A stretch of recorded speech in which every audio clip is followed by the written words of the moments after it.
ദൈവത്തിന്റെ വചനത്തിൽ നിന്ന് 138 സങ്കീർത്തനം എൻ്റെ ആദ്യത്തെ 1 to 3 ഞാൻ വായിക്കാം. കർത്താവെ, പൂർണ്ണ ഹൃദയത്തോടെ ഞാൻ നിനക്ക് സ്തോത്രം അർപ്പിക്കുന്നു. ദേവകളുടെ മുമ്പിൽ ഞാൻ നിനക്ക് സ്തുതി പാടുന്നു. നിന്റെ വിശുദ്ധ ആലയത്തിന്റെ നേരെ ഞാൻ തല കുനിക്കുന്നു. നിന്റെ അചഞ്ചല സ്നേഹത്തെയും വിശ്വസ്തതയും പ്രതി ഞാൻ നിന്റെ തിരുനാമത്തിന് സ്തോത്രം അർപ്പിക്കുന്നു. നിന്റെ തിരുനാമത്തെയും തിരുവചനത്തെയും എല്ലാറ്റിനും ഉപരിയായി നീ മഹത്വപ്പെടുത്തിയിരിക്കുന്നു. ഞാൻ വിളിച്ചപേക്ഷിച്ച നാളിൽ നീ എനിക്ക് ഉത്തരമരളി, എന്റെ ധൈര്യം നീ വർദ്ധിപ്പിച്ചു. അപ്പൊ ഇതില് അതിന്റെ വേറൊന്നുമല്ല ചിന്തിക്കാൻ ഉദ്ദേശിച്ചത്. അവിടെ 4 കാര്യങ്ങൾ എഴുതിയിട്ടുണ്ട്. ഇത് 4 ഡിഫറെന്റാ, പക്ഷെ നമ്മൾ അത്ര ഡിസ്റ്റിങ്വിഷ് ചെയ്യാറില്ല. അത് ഗ്രാജുവലി തന്നെ ലേൺ ചെയ്യേണ്ടതാണ്. ബട്ട് അത് ചിന്തിക്കുന്നത് നല്ലതാ. ഇംഗ്ലീഷിൽ വായിക്കുമ്പോൾ ഇങ്ങനെയാണ്: I will praise you with my whole heart, before the gods I will sing praises to you. അപ്പൊ അവിടെ എഴുതിയേക്കുന്നത് ഐ വിൽ പ്രൈസ്, ദെൻ എഴുതിയേക്കുന്നത് ഐ വിൽ, രണ്ടാം sentence I will worship toward your holy temple, worship. Then മൂന്നാമത്തെ സെന്റൻസിൽ in the day when I cried out to you, അത് മലയാളത്തിൽ ഞാൻ വിളിച്ചപേക്ഷിച്ചപ്പോൾ, പ്രാർത്ഥിച്ചപ്പോൾ എന്നാണ്.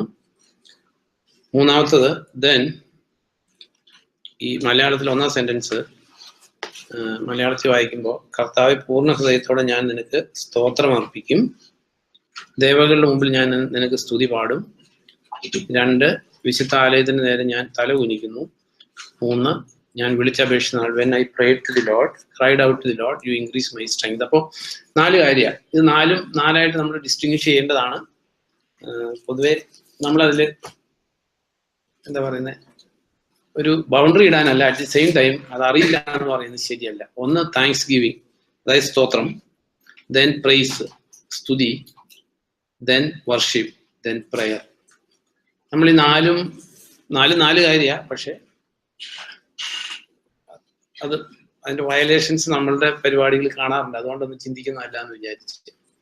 കാരണം നമ്മൾ പൊതുവെ കർത്താവിന് സ്തുതി സ്തോത്രം അർപ്പിക്കാൻ സമയം എടുക്കാറുണ്ട്. സ്തുതി സ്തോത്രം എന്ന് പറയുന്നത് ഒന്ന് സ്തുതി, പ്രൈസ് ആൻഡ് വർഷിപ്പ് എന്ന് പറയുന്ന ചടങ്ങല്ല. ദാറ്റ് ഈസ് യുവർ, ഇതെല്ലാം കൂടെ കൂടുന്നതാണ് worship. Your life, your praise, your singing, your prayer, ഇതെല്ലാം വർഷിപ്പ്. പ്രൈസ് ആൻഡ് വർഷിപ്പ് എന്നാണ് ഈ ലോകത്തിൽ കോണ്ടംപററി ക്രിസ്ത്യാനിറ്റി പറയുന്നത്. ബട്ട് അങ്ങനെയല്ല, പ്രൈസ് ആൻഡ് താങ്ക്സ് ഗിവിംഗ് ആണ്. അപ്പൊ നമ്മൾ ഈ പ്രൈസ് ആൻഡ് താങ്ക്സ് ഗിവിംഗിൽ കോൺസ്റ്റന്റ് ആയിട്ട് നമ്മൾ വയലേഷൻസ് ചെയ്യുന്നത് എന്താണെന്ന് ചോദിച്ചാൽ, ഇത് അങ്ങനെ ഒരു നിയമമല്ല. അറ്റ് ദി സെയിം ടൈം ഒരു പക്വത പ്രാപിക്കുന്ന അനുസരിച്ച് നമ്മൾ—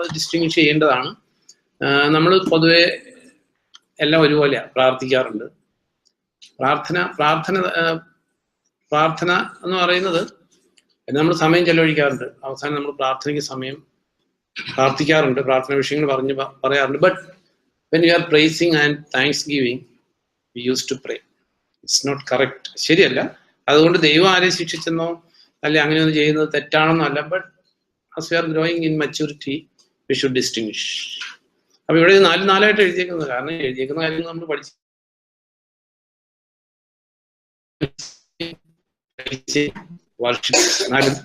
അപ്പൊ എന്നാൽ ബ്രീഫായിട്ട് നമ്മൾ ചിന്തിക്കുമ്പോൾ, താങ്ക്സ് ഗിവിംഗ് എന്ന് പറയുന്നത് എല്ലാവർക്കും അറിയാവുന്ന കാര്യമാണ്. ഒരു പാസ്റ്റ് ഇൻസിഡന്റിന് വേണ്ടി മാത്രമേ നമ്മൾ നന്ദി പറയാറുള്ളൂ, അല്ലെ?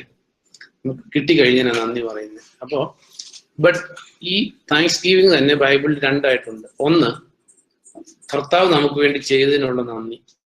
കർത്താവ് നമ്മളെ റിഡീം ചെയ്തു, പാപത്തിൽ നിന്ന് വീണ്ടെടുത്തു, നമ്മളെ രക്ഷിച്ചു, അതിനുള്ള നന്ദിയുണ്ട്. ദെൻ അതെല്ലാവരും പറയേണ്ട. അറ്റ് ദി സെയിം ടൈം നമുക്ക് വ്യക്തിപരമായിട്ടുള്ള കിട്ടിയ അനുഗ്രഹങ്ങൾക്ക് അത് നന്ദി പറയാറുണ്ട്. നമ്മൾ അവസാനം പ്രാർത്ഥനാ വിഷയങ്ങൾ, സ്തോത്ര വിഷയങ്ങൾ എന്നാണ് പറയാറുള്ളത്. അത് നമുക്ക് വ്യക്തിപരമായിട്ട് ദൈവം തന്ന അനുഗ്രഹങ്ങൾക്ക്, അല്ലെങ്കിൽ നമുക്ക് കർത്താവിൽ നിന്ന് കിട്ടിയതിനുള്ള നന്ദി പറയാനുള്ള സമയം. അറ്റ് ദി സെയിം ടൈം നമ്മൾ കർത്താവിന്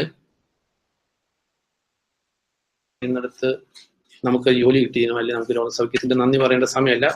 what he did for the humanity, അല്ലെങ്കിൽ മനുഷ്യവർഗത്തിന് വേണ്ടി ചെയ്തു. കർത്താവ് നമുക്ക് വേണ്ടി മരിച്ചു, നമ്മൾ റിഡീം ചെയ്തു, നമ്മൾ പിശാചിന്റെ ബന്ധനത്തിൽ, ഇതെല്ലാം നന്ദി പറയേണ്ട വിഷയങ്ങളാണ്. അതിന് നന്ദി പറയേണ്ട സമയമാണ്. ബട്ട് പലപ്പോഴും നമ്മൾ ചെയ്യാറുണ്ട്. അതിന് കുഴപ്പം പറയുന്നതല്ല. It's better to distinguish. അപ്പൊ പ്രൈസ് എന്ന് പറയുന്നത്, ഇപ്പൊ നന്ദി 2 സൈസ്. ഒന്ന്, ദൈവം നമുക്ക് വേണ്ടി ചെയ്തതിന് വേണ്ടിയിട്ട്, അതായത് വീണ്ടെടുപ്പ് സംബന്ധമായിട്ടുള്ള റിഡംഷൻ, പാപപരിഹാരമായി തീർന്ന് നമ്മൾ വീണ്ടെടുത്ത് നമ്മൾ രക്ഷിച്ചത്.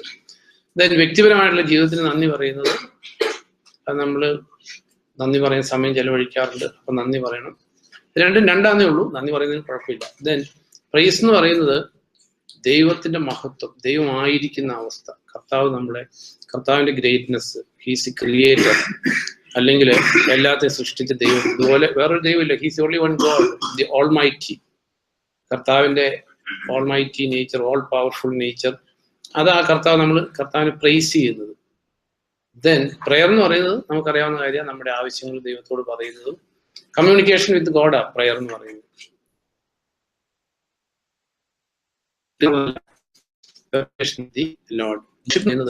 എല്ലാം വർഷിപ്പ്, നമ്മുടെ ജീവിതമാണ് വർഷിപ്പ്. കർത്താവ് നമ്മൾ വായിക്കുന്നുണ്ട്, ജോൺ ചാപ്റ്റർ 4 നമ്മൾ വായിക്കുന്നുണ്ട്, ദൈവം എങ്ങനെയുള്ള ആരാധകരെയാണ് അന്വേഷിക്കുന്നത്. എങ്ങനെയുള്ളതാ? അത് നമ്മൾ ഈ ബൈഹാർട്ടല്ല, അതെന്താ നമ്മൾ ചിന്തിക്കാറില്ല. സത്യത്തിൽ ആത്മാവിൽ സത്യം ദൈവത്തിന്റെ വചനാണ്. ചിന്തിച്ചിട്ടുള്ളതാ, ദൈവത്തിന്റെ വചനത്തെ നമ്മുടെ ആത്മാവ് പൂർണ്ണ ഹൃദയത്തോടെ ദൈവവചനത്തിന് വേണ്ടി സമർപ്പിതമായിട്ടുള്ള ജീവിതം നയിക്കുന്നവരെയാണ് ദൈവം അന്വേഷിക്കുന്നത്. അതാണ് ആത്മാവിലും സത്യത്തിലുമുള്ള ആരാധന. അതായത് അറിഞ്ഞ സത്യങ്ങൾ അല്ലെങ്കിൽ ദൈവത്തിന്റെ വചനത്തിൽ വെളിപ്പെട്ടിരിക്കുന്ന ദൈവത്തിന്റെ ഹിതം, അത് എങ്ങനെയെങ്കിലും അനുസരിക്കുന്നവരെയല്ല ദൈവം അന്വേഷിക്കുന്നത്. അത് പൂർണ്ണ ആത്മാവോടുകൂടി, those are worshipping in truth and spirit, അങ്ങനെയുള്ള ആൾക്കാരെ ദൈവം അന്വേഷിക്കുന്നുണ്ട്. ഈ ജോൺ ചാപ്റ്റർ 4 എടുക്കുമ്പോൾ, അപ്പൊ അങ്ങനെ ദൈവം അന്വേഷിക്കുമ്പോൾ നമ്മൾ ഓരോരുത്തരെയും ദൈവം കണ്ടെത്തണം. അതിനുവേണ്ടിയാണ് നമ്മളിത് പഠിക്കുന്നത്.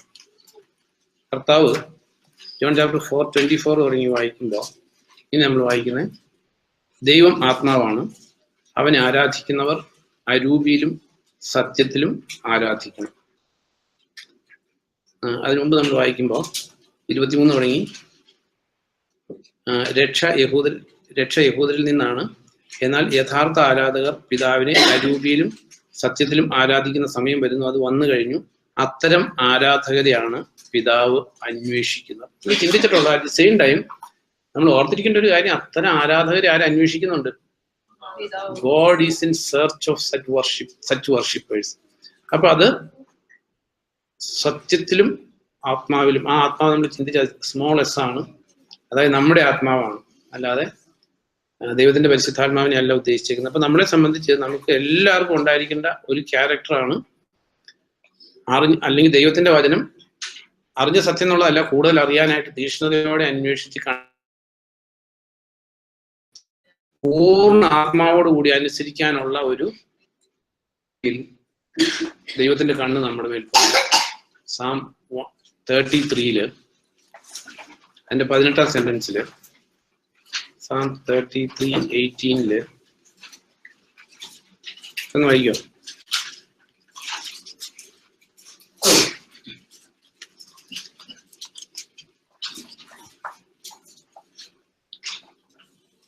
അതിന്റെ ഇതാ കർത്താവിന്റെ കണ്ണ് തന്നെ ഭയപ്പെടുന്നവരുടെ മേലാണ്, തൻ്റെ അചഞ്ചല സ്നേഹത്തിൽ പ്രതീക്ഷ അർപ്പിച്ചവരുടെ മേലാണ്. അപ്പൊ നമ്മൾ അറിയേണ്ട ഒരു കാര്യം, ഇതാ കർത്താവിന്റെ കണ്ണ് തന്നെ ഭയപ്പെടുന്നവരുടെ മേലാണ്, തൻ്റെ അചഞ്ചല സ്നേഹത്തിൽ പ്രതീക്ഷ അർപ്പിച്ചവരുടെ മേലാണ്. അപ്പൊ നമ്മൾ അറിയേണ്ട ഒരു കാര്യം, ആത്മാവിലും സത്യത്തിലും ദൈവത്തെ ആരാധിക്കുന്ന അല്ലെങ്കിൽ പൂർണ്ണ ഹൃദയത്തോടെ ദൈവവചനം അനുസരിക്കണം എന്നുള്ള ഡിക്ലെയർഡ് പോളിസി, അത് നമ്മുടെ തീരുമാനം. അത് അല്ല സ്പോണ്ടേനിയസ് ആയിട്ട് ഉണ്ടാകുന്നതല്ല. അങ്ങനെ ഒരു തീരുമാനമുള്ള മനുഷ്യരുടെ മേൽ കർത്താവിന്റെ കണ്ണ് ഉറപ്പിച്ചേക്കുക. കർത്താവിന്റെ കണ്ണ് നമ്മൾ എവിടെ പോകുമ്പോഴും കർത്താവിന്റെ കണ്ണ് നമ്മുടെ മേലുണ്ട്. നമ്മൾ വായിക്കുന്നുണ്ട്, തന്റെ നേരെ തിരിഞ്ഞ കുറ്റമറ്റ ഹൃദയമുള്ള. ഇതൊക്കെ എല്ലാം കുറ്റമറ്റ ഹൃദയം എന്ന് പറഞ്ഞാൽ ആ ഹൃദയത്തില് ഒരേ ഒരു ആഗ്രഹമുള്ളൂ, പൂർണ്ണ ഹൃദയത്തോടെ കർത്താവിനെ അനുസരിക്കണം, കർത്താവിന്റെ വചനം അനുസരിക്കണം. 2 ദിനവൃത്താന്തം 16:9 വായിക്കുമ്പോൾ അതുകൊണ്ട് ഒന്ന് വായിക്കും, ബാബു ഒന്ന് വായിക്കും. 2 Chronicles 16:9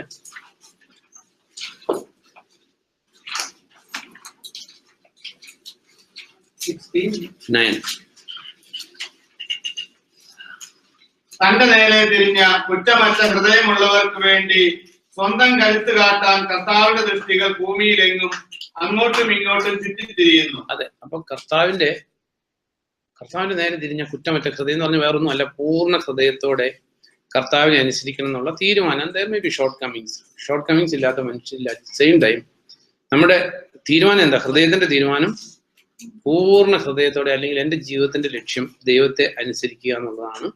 എൻ്റെ ജീവിതത്തിന്റെ തീരുമാനം കർത്താവിനെ അനുസരിക്കുക എന്നുള്ളതാണ്. അങ്ങനെയുള്ള ഒരു സിൻസിയർ ഡിസിഷനുള്ള ആൾക്കാരുടെ മേൽ കർത്താവിന്റെ കണ്ണുണ്ട്. കർത്താവിന്റെ ശക്തി അവരുടെ ജീവിതത്തിൽ വെളിപ്പെടും എന്നല്ല, വെളിപ്പെട്ടുകൊണ്ടേയിരിക്കും. It's a present continuous tense. അല്ലാതെ 10 വർഷം മുമ്പ് എനിക്കൊരു അനുഭവം ഉണ്ടായി, അന്ന് ഭയങ്കര അത്ഭുതം നടന്നു, ഇപ്പൊ ഒന്നുമില്ല. നോ. ഈ നമ്മൾ സെഫാനിയയിൽ വായിക്കുന്ന പോലെയാ, ഒത്തിരി സമ്പാദിക്കുന്നുണ്ട്, പക്ഷെ പോക്കറ്റിന് എന്തുണ്ട്? ഹോളുണ്ട്. പാസ്റ്റ് ഇൻസിഡന്റിനെ കുറിച്ച് ഗ്ലോറി ചെയ്യുന്നതിൽ ഒരർത്ഥമില്ല. പണ്ട് എൻ്റെ ജീവിതത്തിൽ ദൈവം അത് ചെയ്തിട്ടുണ്ട്, ഇത് ചെയ്തിട്ടുണ്ട്, ഇപ്പൊ ഒന്നുമില്ല. കർത്താവിന് നേരെ തിരിഞ്ഞ കുറ്റമറ്റ ഹൃദയമുള്ളവർക്ക് വേണ്ടി താൻ കരുത്തനെന്ന് കാണിക്കാൻ കർത്താവിന്റെ കണ്ണ് കണ്ടിന്യൂസ് ആയിട്ടുണ്ട്. അല്ലാതെ പണ്ടൊരു സംഭവത്തിലല്ല നമ്മുടെ ജീവിതം നിലനിൽക്കുന്നത്. എവറി ഡേ, ഡെയിലി കർത്താവിന്റെ കണ്ണും കരുതലും നമ്മുടെ മേലുണ്ടായിരിക്കും. അപ്പൊ നമ്മുടെ ജീവിതത്തിൽ നമ്മൾ ചിന്തിച്ചത്, അപ്പൊ ഈ പൂർണ്ണ ഹൃദയത്തോടെ ഈ വർഷിപ്പ് എന്ന് പറയുന്നത്, അത് നമ്മൾ ചിന്തിച്ചേ, വർഷിപ്പ് ഈസ് ഡിഫറെന്റ്. വർഷിപ്പിന് വേണ്ടി കൂടി വരുന്നു ബൈബിളിലില്ല, ഒരിടത്തില്ല. അറ്റ് ദി സെയിം ടൈം കൂടി വരുന്നത് വർഷിപ്പ് തന്നെയാണ്. ആ ഒരു സെൻസിൽ വർഷിപ്പിന് വേണ്ടി കൂടി വരുന്ന. അറ്റ് ദി സെയിം ടൈം അത് കഴിഞ്ഞ് പുറത്തേക്ക് ഇറങ്ങുമ്പോൾ വർഷിപ്പ് ഇല്ല എങ്കിൽ അത് കർത്താവ് ആഗ്രഹിക്കുന്ന ഒരു കൂട്ടമല്ല. കർത്താവിന്റെ കണ്ണ് അവരുടെ മേലുണ്ടായിരിക്കത്തില്ല. നമ്മുടെ ജീവിതം നമ്മൾ ചിന്തിച്ചതേ കഴിഞ്ഞ ദിവസങ്ങളിൽ. Be filled with the Holy Spirit അല്ലെ? എഫേസ്യ ലേഖനത്തിൽ ചിന്തിച്ചു, be filled with the Holy Spirit. അപ്പോൾ be filled with the Holy Spirit എന്ന് എഫേസ്യ ലേഖനത്തിൽ എഴുതിയേക്കുന്നു, be filled with the word എന്ന് കൊളോസ്യ ലേഖനത്തിൽ എഴുതിയേക്കുന്നു. അതെങ്ങനെയാണ് filled with the Holy Spirit എന്നുള്ള കോണ്ടംപററി ക്രിസ്ത്യാനിറ്റി അല്ല. ഫിൽഡ് വിത്ത് ദി സ്പിരിറ്റ് ആണെങ്കിൽ എന്താ?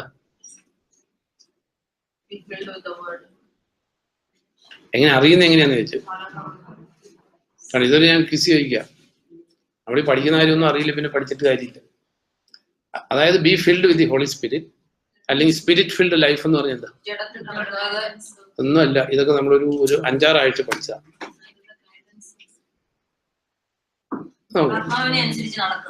അല്ല, എന്തൊക്കെയാ നടക്കുന്നത് ഞാൻ ചോദിച്ചു.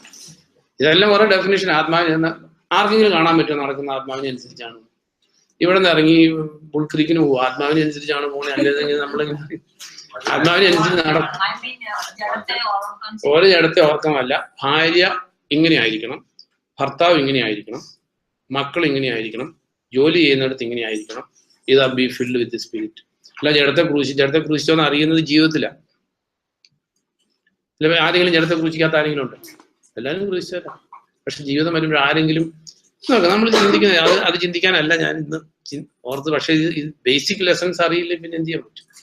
സ്പിരിറ്റ് ഫീൽഡ് ലൈഫ് എന്ന് പറയുന്നത്, സ്പിരിറ്റ് ഫീൽഡ് എന്താ പറയുന്നത്? Spirit filled life. അത് അല്ല ജഡത്തെ ക്രൂശിച്ച്, ഇതൊക്കെ അതിനകത്ത് നടക്കുന്ന കാര്യങ്ങൾ. ഇത് ക്രൂശിച്ചിട്ടുണ്ടോ എന്ന് അറിയുന്നത് പുറത്താണ് അല്ലെ?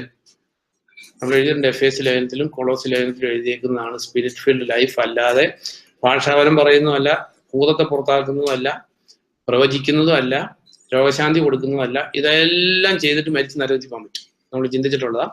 മാലകളെ മാറ്റാൻ തക്ക വിശ്വാസം, മാലാഖമാരുടെ ഭാഷയിൽ സംസാരിക്കുന്നു, ഇതെല്ലാം ചെയ്തിട്ട് സ്നേഹമില്ലെങ്കിൽ zero.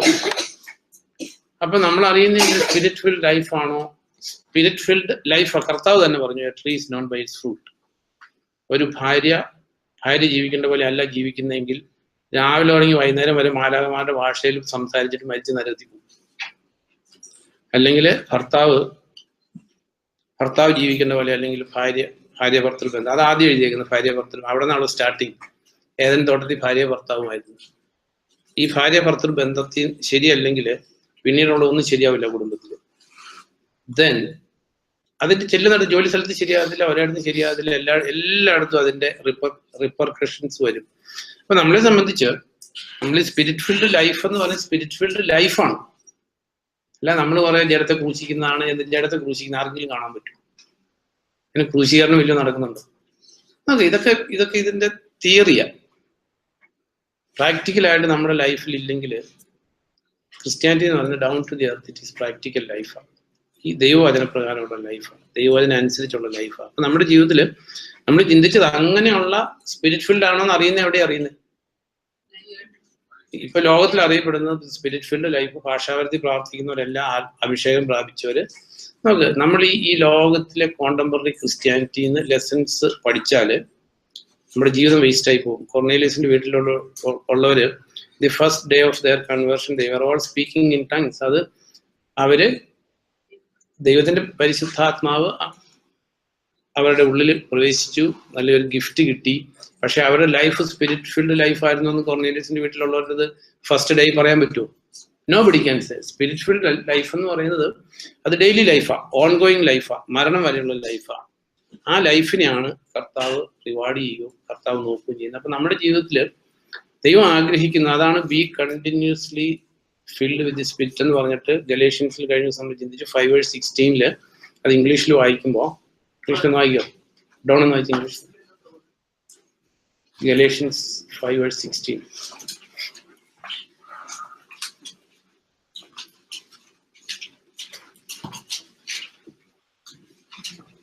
I say then, walk in the Spirit, and you shall not fulfill the lust of the flesh. അതെ, walk in the spirit and you shall not fulfill the desire of the flesh. അപ്പോൾ walking in the spirit ആണെന്നുള്ളത് ചർച്ചിൽ കൂടി വരുമ്പോൾ അറിയാൻ പറ്റില്ല. എവിടെ വന്നാലും അറിയാൻ പറ്റുന്നത് വീട്ടിൽ അറിയാൻ പറ്റും. അല്ലെങ്കിൽ ജഡത്തെ ക്രൂശിക്കുകയാണ് അതാണെന്ന് കുറെ തിയറി പറഞ്ഞുകൊണ്ടൊന്നും കർത്താവിന്റെ അടുത്തിൽ പരിപാടി നടക്കത്തില്ല. കർത്താവിന്റെ കണ്ണ് നമ്മുടെ മേൽ പതിയില്ല, അതാണ് പ്രശ്നം. കർത്താവ് നമ്മുടെ കുടുംബത്തിന്റെ മേൽ കണ്ണ് പതിയില്ല. നമ്മൾ കർത്താവിനെ അനുസരിക്കുകയും സ്നേഹിക്കുകയും ചെയ്യുന്നവരാണെങ്കിൽ നമ്മുടെ കുടുംബത്തിന്റെ മേൽ, നമ്മുടെ വ്യക്തികളുടെ മേൽ കർത്താവിന്റെ കണ്ണ് പതിയും. നമ്മൾ ചിന്തിക്കുന്ന ജെറുസലേം തെരുവുകളിലൂടെ അങ്ങോട്ടും ഇങ്ങോട്ടും നോക്കുക, അവിടെ ഒരു കുടുംബത്തിൽ ഒരാളെങ്കിലും കർത്താവിനോട് വിശ്വസ്തതയുള്ള ആളാണെങ്കിൽ തീർച്ചയായിട്ടും കർത്താവിന്റെ ഒരു കമ്പാഷൻ, കരുണ, ലവ് ആ കുടുംബത്തിന്റെ മേലുണ്ടാവും. ഇല്ലെങ്കിൽ ഉണ്ടാവുകയില്ല. അത് നമ്മൾ അറിയേണ്ടതാണ്. ദൈവത്തിന്റെ ജനറൽ ഗ്രേസ് എല്ലാവർക്കും കിട്ടും. സൂര്യൻ ഉദിക്കുന്നത്, മഴ പെയ്യുന്നത് എല്ലായിടത്തും ചെയ്യും. ബട്ട് കർത്താവിന്റെ കരുതലും കാവലും കിട്ടണമെങ്കിൽ, അപ്പൊ വർഷിപ്പ് എന്ന് പറയുന്നത് സ്പിരിറ്റ് ഫിൽഡ് ലൈഫാണ്. Gift of the spirit is different ആണ്. അതാ കൊളോഷ്യൻസിനോട് പോൾ പറയുന്നില്ലേ, ആത്മീയ വരങ്ങളുടെ കാര്യത്തിൽ നിങ്ങൾ തീക്ഷ്ണതയുള്ളവരാ. പക്ഷെ സ്പിരിറ്റ് ഫിൽഡ് ലൈഫിന് ഒരു എക്സാമ്പിൾ ആണോ കൊറിന്ത്യൻ സഭ? Absolutely no. ആണോ? സ്പിരിറ്റ് ഫിൽഡ് ലൈഫിന് എക്സാമ്പിൾ റോമ സഭ, എഫേസ്യ സഭ, കൊളോസ്യ സഭയൊക്കെ. പക്ഷെ കൃപാവരങ്ങളുടെ കാര്യത്തിൽ തീക്ഷ്ണതയോടെ ആഗ്രഹിക്കുന്ന കാര്യത്തിൽ എക്സാമ്പിൾ ആണ് കൊറിന്ത്യൻ സഭ. പക്ഷെ they miserably failed in spirit filled life. That's what we are seeing in the world.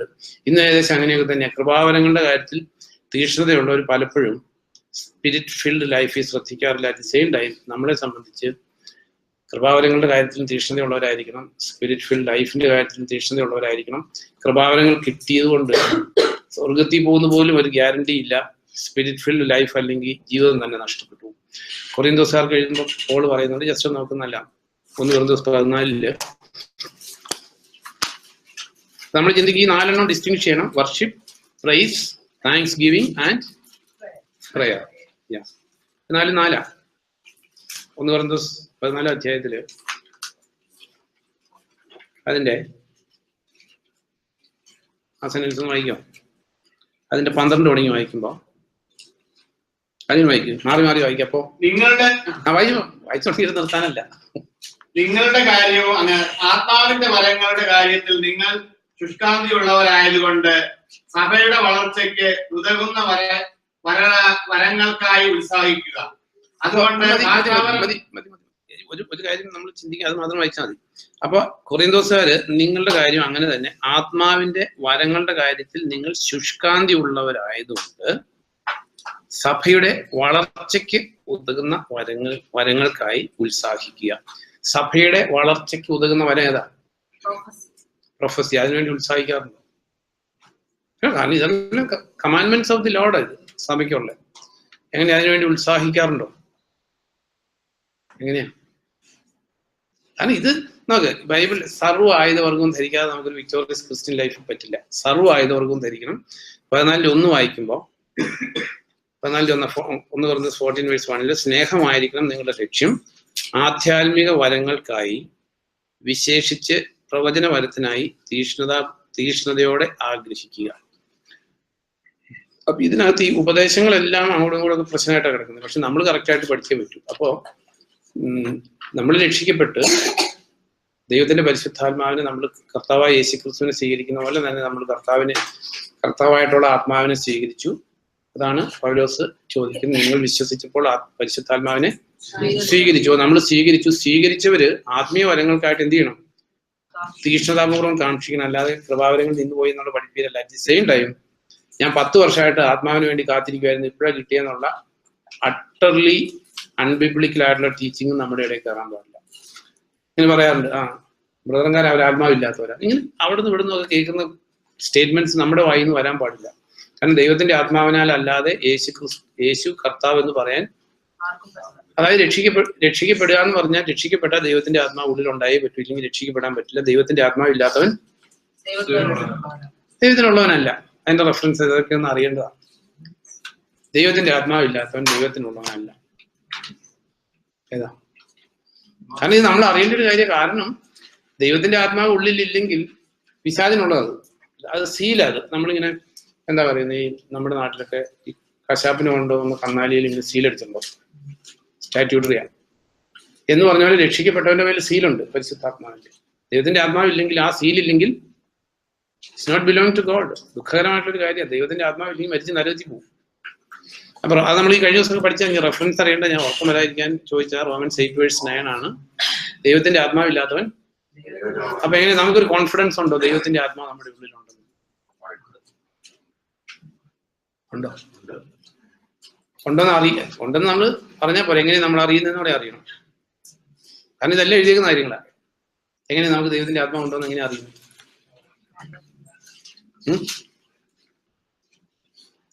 നമുക്ക് റോമൻസ് 8 എടുക്കുമ്പോൾ, ഈ റോമൻസ് ചാപ്റ്റർ 8 ആണ് ആത്മാവിലുള്ള ജീവിതത്തെ കുറിച്ച് ഇത്രയും ഡീറ്റെയിൽ ആയിട്ട് എഴുതിയിരിക്കുന്ന വേറെ ഒരു ചാപ്റ്ററും ഇല്ല. 8 റോമൻസ് 8 അതിന്റെ 12 തുടങ്ങി വായിക്കുമ്പോ ഒന്ന് വായിക്കോ മലയാളം. അതുകൊണ്ട് സഹോദരരെ, നമുക്ക് ജഡത്തോടല്ല കടപ്പാട്, ജഡികമായി ജീവിക്കുവാനുമല്ല. കാരണം ജഡികമായി ജീവിച്ചാൽ നിങ്ങൾ മരിക്കും. അപ്പൊ ഓർത്തിരിക്കണം, ഇത് റോമായിലെ വിശുദ്ധർക്കുള്ള ലെറ്ററാന്ന് മറക്കരുത്. ജഡികമായിട്ട് രക്ഷിക്കപ്പെട്ടെന്ന് പറഞ്ഞ് ജഡികമായിട്ട് ജീവിച്ചാൽ എന്ത് പറ്റും? മരിക്കും. മരിക്കും എന്ന് പറയുന്നത് ഫിസിക്കൽ ഡെത്ത് അല്ല, എല്ലാവരും മരിക്കും, ഇല്ലേ? അവൻ വായിച്ചു പോകും. രാജു വായിച്ചു. അല്ല, രാജു സോറി. എന്നാൽ ആത്മാവിനാൽ ജഡത്തിന്റെ പ്രവൃത്തികളെ നിങ്ങൾ ഹനിക്കുന്നുവെങ്കിൽ നിങ്ങൾ ജീവിക്കും. ദൈവാത്മാവിനാൽ നയിക്കപ്പെടുന്നവർ ഏവരും ദൈവമക്കളാകുന്നു. ഭയത്തിലേക്ക് വീണ്ടും നിങ്ങളെ വീഴ്ത്തുന്ന അടിമത്തത്തിന്റെ ആത്മാവിനെ അല്ല നിങ്ങൾ സ്വീകരിച്ചിരിക്കുന്നത്, മറിച്ച് നിങ്ങളെ മക്കളാകുന്ന ആത്മാവിനെയാണ് നിങ്ങൾ സ്വീകരിച്ചിരിക്കുന്നത്. അങ്ങനെ നാം ആബാ പിതാവേ എന്ന് വിളിക്കുമ്പോൾ ആ ആത്മാവ് തന്നെ നാം ദൈവത്തിന്റെ മക്കളാണ് എന്ന് നമ്മുടെ ആത്മാവോട് ചേർന്ന് സാക്ഷ്യം നൽകുന്നു. അതെ. അപ്പൊ ഇതാണ്, അതായത് രക്ഷിക്കപ്പെടാതെ ലോകത്ത് ജീവിക്കുന്ന ഒരു മനുഷ്യന്റെ ഉള്ളിൽ ദൈവത്തിന്റെ ആത്മാവില്ല. ഈ ദൈവത്തിന്റെ ആത്മാവ് ഉള്ളിൽ വരുമ്പോ സംതിങ് വിൽ ഹാപ്പൻ ഇൻസൈഡ്. നമ്മൾ പെട്ടെന്ന് അപ്പനെ ഡിസ്റ്റിങ്വിഷ് ചെയ്യും. അപ്പൊ മാത്രമേ നമുക്ക് ഇതാണ് എന്റെ അപ്പൻ. നമുക്ക് നമ്മള് ചിലര് ഡാഡി എന്ന് വിളിക്കുന്നവരുണ്ട്, ചിലർ പപ്പ എന്ന് വിളിക്കുന്നവരുണ്ട്, ചില ചാച്ചണ്ട്, അപ്പൻ എന്ന് വിളിക്കുന്നവരുണ്ട്. ഇല്ലാത്ത ഒരു ഇന്റിമസി ടു ഗോഡ്. നമുക്ക് മക്കളെ സംബന്ധിച്ച് അവരുടെ ഏറ്റവും വലിയ ആശ്രയ കേന്ദ്രം അവരുടെ അപ്പനും, അല്ലെ? പേരൻസ് എന്ന് കൂട്ടി. അപ്പൊ എന്ത് പ്രശ്നം ഉണ്ടായാലും, വലിയ പിള്ളേരല്ല, കുഞ്ഞു പിള്ളേര്, വലിയ പിള്ളേരുടെ ആശ്രയങ്ങളൊക്കെ പതുക്കെ പതുക്കെ മാറി മാറി വരും. അറ്റ് ദി സെയിം ടൈം കുഞ്ഞു പിള്ളേർ എന്ത് പ്രശ്നം ഉണ്ടായാലും അപ്പന്റെ അടുത്തേക്ക് അവർ തിരിയുള്ളൂ, അല്ലെ? അപ്പൊ നമ്മുടെ ഉള്ളില് ഒരു ഫീലിംഗ് ഓഫ് ഓണർഷിപ്പ് ചേഞ്ച് ഉണ്ടാവും ദൈവത്തിന്റെ ആത്മാവ് ഉള്ളിൽ വരുമ്പോൾ. അല്ലെങ്കിൽ ദൈവത്തോടൊരു ഇന്റിമസി ഉണ്ടാവും, അപ്പനോടുള്ള പോലത്തെ ഒരു, അതവിടെ പറഞ്ഞേക്കുന്നേ. ആ ദൈവത്തിന്റെ ആത്മാവ് ഉള്ളിൽ വന്നു കഴിയുമ്പോൾ നിങ്ങളെ മക്കളാക്കുന്ന ആത്മാവിനെയാണ് നിങ്ങൾ സ്വീകരിച്ചിരിക്കുന്നത്. അങ്ങനെ നാം അപ്പ എന്ന എല്ലാ ഭാഷയിലും ഇതിന്റെ ഡിഫറെന്റ് ഫോംസ്, അപ്പ, പപ്പ ഇങ്ങനെയൊക്കെ വന്ന്, അങ്ങനെ അപ്പ, അബ, ഡാഡി അല്ലെങ്കിൽ പപ്പ എന്ന് വിളിക്കുമ്പോൾ ആ ആത്മാവ് തന്നെ നാം ദൈവത്തിന്റെ മക്കളാണ് എന്ന് നമ്മുടെ ആത്മാവോട് ചേർന്ന് സാക്ഷ്യം നൽകും. ഇറ്റ്സ് എ കമ്പൈൻഡ് ടെസ്റ്റിമണിയാണ്. ദൈവത്തിന്റെ ആത്മാവും നമ്മുടെ ആത്മാവും കൂടെ കൂടിയിട്ട് കർത്താവുമായി ചേരുന്നവൻ ആത്മാവിൽ അവനുമായി. അതായത് ദൈവത്തിന്റെ പ്രോപ്പർട്ടിയാണ് നമ്മൾ എന്നുള്ളൊരു ഫീലിംഗ്. അതാ പൗലോസ് പറയുന്നത് ഫിലിപ്പിയർ ലേഖനം 3 ഈ ഒരു ഫീലിംഗ് നമുക്ക് ഇല്ലെങ്കിൽ കാരണം ഇതിനകത്ത് അബദ്ധം പറ്റുന്ന ഒത്തിരി മനുഷ്യരുണ്ട്. നമ്മൾ ഇത് ഡിസ്റ്റിങ്വിഷ് ചെയ്തല്ല, നമ്മൾ ശരിയാന്ന് നമ്മൾ വിചാരിച്ചിട്ട് കാര്യമില്ല. ഫിലിപ്പിയൻസ് 3:12 കാരണം ഏത് നിമിഷം കർത്താവ് നമ്മൾ സ്വീകരിക്കും. അതായത് നമ്മൾ സിൻസിയർലി ഡിസയർ ചെയ്താൽ കർത്താവ് നമ്മളോട് നോ പറയുന്ന പ്രശ്നമേ ഇല്ല. കർത്താവിന് വേണ്ടി സിൻസിയർലി കർത്താവിന് വേണ്ടി ജീവിക്കാൻ വേണ്ടി സിൻസിയർലി ഡിസയർ ചെയ്തില്ല, പിന്നെ നമ്മൾ ഇത്രയും കാലമായിട്ട് കേട്ടിട്ടും കൂടിയിട്ടും പാട്ട് പാടിയിട്ടും എന്താ കാര്യം? ഒരു കാര്യമില്ല. നോക്കിയോ, ഫിലിപ്പിയ ലേഖനം 3:12 സിനിയെന്ന് വായിച്ചു. ഞാൻ ഇത് നേടിയെന്ന് ഉള്ളത് പ്രാപിച്ചെന്നല്ല അർത്ഥമാക്കുന്നത്, എങ്കിലും ഇത് നേടാൻ ഞാൻ യത്നിക്കുന്നു, കാരണം ക്രിസ്തു യേശു എന്നെ അവന് സ്വന്തമാക്കി. ഇതാണ് അബ്ബ, പിതാവ്, പപ്പ, ക്രിസ്തു യേശു. അപ്പൊ നമുക്കൊരു ഫീലിംഗ് ഉണ്ടാവും, ഞാൻ അന്യനല്ല, ഐ ബിലോങ് ടു ഗോഡ്. അങ്ങനെ അപ്പം പൗലോസിന് ആ അണ്ടർസ്റ്റാൻഡിങ് വന്നേക്കുന്നുണ്ടോ? ക്രിസ്തു യേശു എന്നെ അവന്റെ സ്വന്തമാക്കിയിരിക്കുന്നു. അല്ല, ഇപ്പൊ നമ്മൾ അങ്ങനെയല്ലേ മക്കളെ കുറിച്ച്? അങ്ങനെയല്ല. മക്കൾ ഇത് എന്റെ മോൻ എന്നല്ലേ പറയുന്നത് വേറൊരാൾക്ക് ഇൻട്രൊഡ്യൂസ് ചെയ്യുമ്പോൾ? ഇത് എന്റെ മോൻ എന്നാണ് ഇൻട്രൊഡ്യൂസ് ചെയ്യുന്നത് അല്ലേ? അതായത് ഞങ്ങളുടെ കുഞ്ഞാന്നാണ് ഞാൻ പറയാം, അപ്പനും അമ്മയുടെ കൂടെ. അറ്റ് ദി സെയിം ടൈം ഇത് ദിസ് ഈസ് മൈ സൺ. പിതാവ് പറഞ്ഞില്ലേ, this is my son on whom I delight. അപ്പോ ഈ ഇവിടെ പറഞ്ഞേക്കുന്നത് പൗലോസിന് അത് മനസ്സിലായി. അപ്പൊ നമ്മളെ സംബന്ധിച്ച് നമ്മൾ നമ്മുടേതല്ല എന്നുള്ള ഒരു ചേഞ്ച് ഇൻ ഹാർട്ട്. അല്ലെങ്കിൽ എപ്പോഴും നമ്മള് അങ്ങനെയല്ലേ മനുഷ്യൻ പൊതുവെ ലോകത്തിൽ പറഞ്ഞു ഞാൻ എൻ്റെ എന്നൊക്കെ പറഞ്ഞ ഞാൻ എൻ്റേതല്ല. 1 Corinthians 6 ഇത് ട്രൂ വർഷിപ്പ്. നമ്മൾ ചിന്തിച്ച വർഷിപ്പിനെ കുറിച്ച് എങ്കിലും ഒരു ബേസിക് കാര്യങ്ങൾ വി ആർ റിപ്പീറ്റിംഗ്. 1 Corinthians 6 19 തുടങ്ങി വായിക്കുമ്പോൾ, ദൈവത്തിൽ നിന്ന് നിങ്ങൾക്ക് ലഭിച്ചതും നിങ്ങളിൽ ഉള്ളതുമായ പരിശുദ്ധാത്മാവിന്റെ ദേവാലയമാണ് നിങ്ങളുടെ ശരീരം എന്ന് അറിഞ്ഞുകൂടെ? നിങ്ങൾ നിങ്ങളുടെ വകയല്ല. ഇത് നമ്മുടെ ഉള്ളിലുണ്ടാകുന്ന ഫീലിംഗ് അത്. അല്ല, ഇതൊരു തിയറി അല്ല. നമുക്കൊരു ഫീലിംഗ് ഉണ്ടാവും, ഞാൻ എൻ്റേതല്ല. ഞാൻ എൻ്റേതല്ല എന്നുള്ള ഫീലിംഗ് ഉണ്ടാകുമ്പോൾ നമ്മുടെ ബേർഡൻസും നമ്മുടേതല്ല എന്നുള്ള ഫീലിംഗ് ഉണ്ടാവും. അപ്പൊ പിന്നെ നമുക്ക് ടെൻഷൻ ഉണ്ടാകാൻ ഒരു വഴിയില്ല. കാരണം നിങ്ങളുടെ ഭാരങ്ങൾ, അല്ലെങ്കിൽ അധ്വാനിക്കുന്നൊരു ഭാരം വഹിക്കുന്നവർ നിങ്ങളുടെ ഭാരങ്ങൾ എന്നിൽ അർപ്പിക്കാനാണ് കർത്താവ് പറഞ്ഞിരിക്കുന്നത്. ഇത് നമുക്കങ്ങ് അർപ്പിക്കാനൊന്നും പറ്റില്ല മനുഷ്യന്. കാരണം ഈ ഒരു ഫീലിംഗ്, ഞാൻ എൻ്റേതല്ല എന്നുള്ള ഫീലിംഗ് ഉള്ളിൽ വന്നാൽ മാത്രമേ എൻ്റെ ഭാരങ്ങൾ എൻ്റേതല്ല എന്നുള്ള ഇത് ദൈവം തരുന്നു. അല്ല നമുക്ക് ഇനി ഭാരങ്ങളെല്ലാം കർത്താവിന്റെ ഫലം ഏൽപ്പിച്ച് സ്വസ്ഥമായിട്ടിരിക്കാന്ന് വിചാരിച്ചാൽ നടക്കില്ല. എല്ലാവരും ആഗ്രഹിക്കുന്നതല്ലേ? ആർക്കെങ്കിലും ആഗ്രഹമുണ്ടോ നമ്മുടെ ഭാരങ്ങളും ബുദ്ധിമുട്ടുകളും വഹിച്ചുകൊണ്ട് നടക്കണം? ആരും ആഗ്രഹിക്കുന്നില്ല. എന്നാൽ ഇറക്കി വെക്കാൻ പറ്റുന്നുണ്ടോ? പലപ്പോഴും ഇറക്കി വെക്കാൻ പറ്റാത്തതിന്റെ റീസൺ ഇതാണ്. ഈ ഉള്ളിൽ ഈ ഫീലിംഗ് വരാത്തതുകൊണ്ട്. ഇവിടെ പറഞ്ഞേക്കുന്നത്, നിങ്ങൾ നിങ്ങളുടെ വകയല്ല, നിങ്ങളെ വില കൊടുത്ത് വാങ്ങിയതാണ്, അതുകൊണ്ട് നിങ്ങളുടെ ശരീരത്തിൽ ദൈവത്തെ മഹത്വപ്പെടുത്തുക. അപ്പം ഇതെല്ലാം ഉള്ളിൽ നടക്കുന്ന കാര്യങ്ങളായി. ദൈവത്തിന്റെ ആത്മാവ് മുദ്ര ചെയ്ത് കഴിയുമ്പോൾ നമ്മൾ നമ്മുടേതല്ല, ക്രിസ്തു യേശു എന്നെ അവന്റെ സ്വന്തമാക്കിയിരിക്കുന്നു. നമ്മൾ നമ്മുടേതല്ല എങ്കിൽ നമ്മളുടെ ഭാരങ്ങളും നമ്മുടേതല്ല. ഇങ്ങനെ പറയാറുണ്ട്, ചില ആൾക്കാർ ഈ ട്രെയിനിൽ കയറി നിൽക്കുമ്പോഴും ലഗേജ് തല വെച്ചുകൊണ്ട് നിൽക്കുന്നു, കേട്ടിട്ടില്ലേ? എന്നാൽ ട്രെയിനിൽ കയറിയിട്ട് ഈ സ്റ്റേഷനോട് അടുക്കുമ്പോൾ മുമ്പിലേക്ക് ആൾക്കാർ ഓടുന്ന ഞാൻ കണ്ടിട്ടുണ്ട്, പെട്ടെന്ന് ഇറങ്ങാൻ വേണ്ടി. എല്ലാവരും എന്നാലും ഏകദേശം ഒരു സമയത്തേ ഇറങ്ങുള്ളൂ. സെയിം വേ നമ്മൾ നമ്മുടെ ലഗേജ് തലയിൽ വെക്കേണ്ട ആവശ്യമുണ്ടോ? ഉണ്ടോ? ഇല്ല. ഈ 54 സങ്കീർത്തനത്തില്